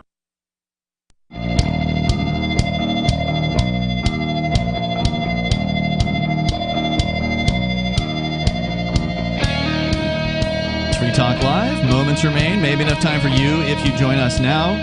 The number is 603-283-6160. In the studio, it's Ian and Chris. 603-283-6160. You can join us online. Head over to our social media site. It is a Mastodon-based system. That means it's open source, it's self-hosted, it's federated, and that means that it's connected to other Mastodons all around the planet, unless, of course, they don't want to be connected to us, which they might not be, some of them. But it's a pretty cool system, and it's free to use, and it also means, since we're running it, it's more free for you to express yourself as compared to, say, big tech mega corporations that are running social media sites out there. Head over to social.freetalklive.com. You can get started and communicate with other Free Talk Live listeners there, as well as hosts of the show. Social.freetalklive.com. We're going to your calls and thoughts. Sean is calling us from Florida. Sean, you're on Free Talk Live. Go ahead. How you doing? Just found out about you guys about 2 or 3 weeks ago, and I love the name, and I support you 100%. All right. What's on your mind tonight? I hear the young lady talking earlier, and I'm dealing with DeSantis down here, and it is a struggle. If it was easy, everybody would be doing it. I got 41 years on the books. I'm retired. I'm now collecting SSDI, which I paid into. It's now welfare. Mm-hmm. I've got 5 boys, 4 of them well-adjusted. The 5th one is too. At 15, he's doing just fine. They're all going to be okay. I am concerned about what's going on in this country, whether it be in New Hampshire, whether it be in Florida, wherever it would be, on the East Coast, West Coast, on the border. What would you say a main concern is for you? Right now, what the future is going to be for my boys, my ex-wife and Chrissy and our boys, and this country, everything's going to go up. We know that sooner or later. When you say everything's going to go up, what are you referring to? As far as prices, as far as groceries, as far as gas, haven't they already? Oh yeah, we can't expect that to just be a given that everything's going to drop. So I understand that. I'm not to the far right. I'm not to the far left. But there has to be some kind of middle that we as Americans can come to and agree upon and move forward. And that's what we're really, really, really good at. I don't know if Americans are good at moving forward and agreeing on things. It seems like Americans are more separated than they've ever been. There's more division than ever. People are taking sides. They're digging in. I don't know. I feel like that's the way things are going. And if it leads to a national divorce, if it leads to secession, then I think that is ultimately, in the long run, it'll be rough in the beginning, but in the long run, it'll be healthier for everybody. Yeah. This kind of reminds me of an expression involving fences. You know, a good neighbor. There's a good fences. Yeah, have a good fence. You have a good neighbor. That's why I bought 4.8 acres and hollowed it out and got away from my neighbors. But I totally agree and understand where you guys are coming from. I would bet, I don't know, but you guys are no older than 30-ish. Oh no, I'm in my early 40s, and Chris is about to be there. Okay. Definitely very close behind. God bless you, and you can tell them, and you can teach them, and you can show them, but until you go through it, they don't know it. As far as your kids, sure. And I totally agree with what you guys just said, and that's what makes us so great, though, because of what you said and what I've said, and it can happen. And I understand where you're coming from, believe me, because we are looking at totally different times than we did 40 years ago. Is there any talk about secession in Florida? Is there any buzz at all? Do you know? Do you ever hear anybody talking about it? Secession as far as how? Secession, meaning Florida would leave the United States and be its own country. Absolutely not. But I will tell you this, the governor we have right now, and whoever the governor is, okay, that I will try and support, we are not commanded by the federal government, okay? Because as far as Florida goes, is what Florida does. And that's the way it should be. Every state, like New Hampshire, like Vermont, I've been there. Don't you think you'd be better off, though? I mean, don't you think Florida would be better off on its own?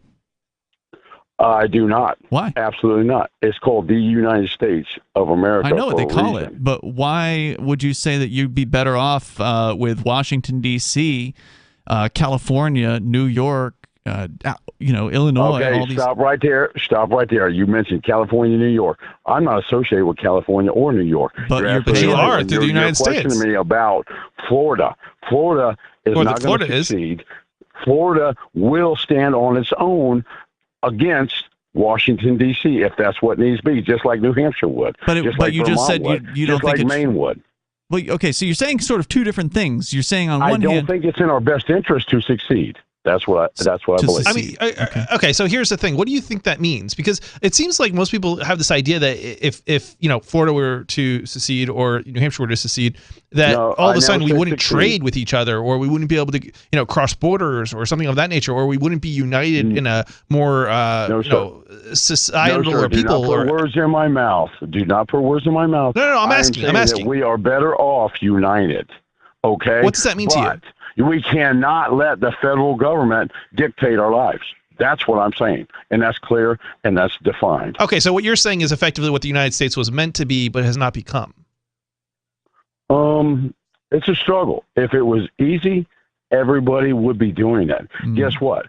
Everybody is not doing it. And I say that for everyday person, as far as people checking out left and right, mentally and physically every day in this country. And I say that for every country in this world. Let me ask you one more question. It is not easy. What would the feds have to do for you to support secession? Oh, that's a good question. That is a good question. That is a very, very good question. The feds, doing what they keep up doing what they're doing right now. Okay. And that's a load of you know what? Okay.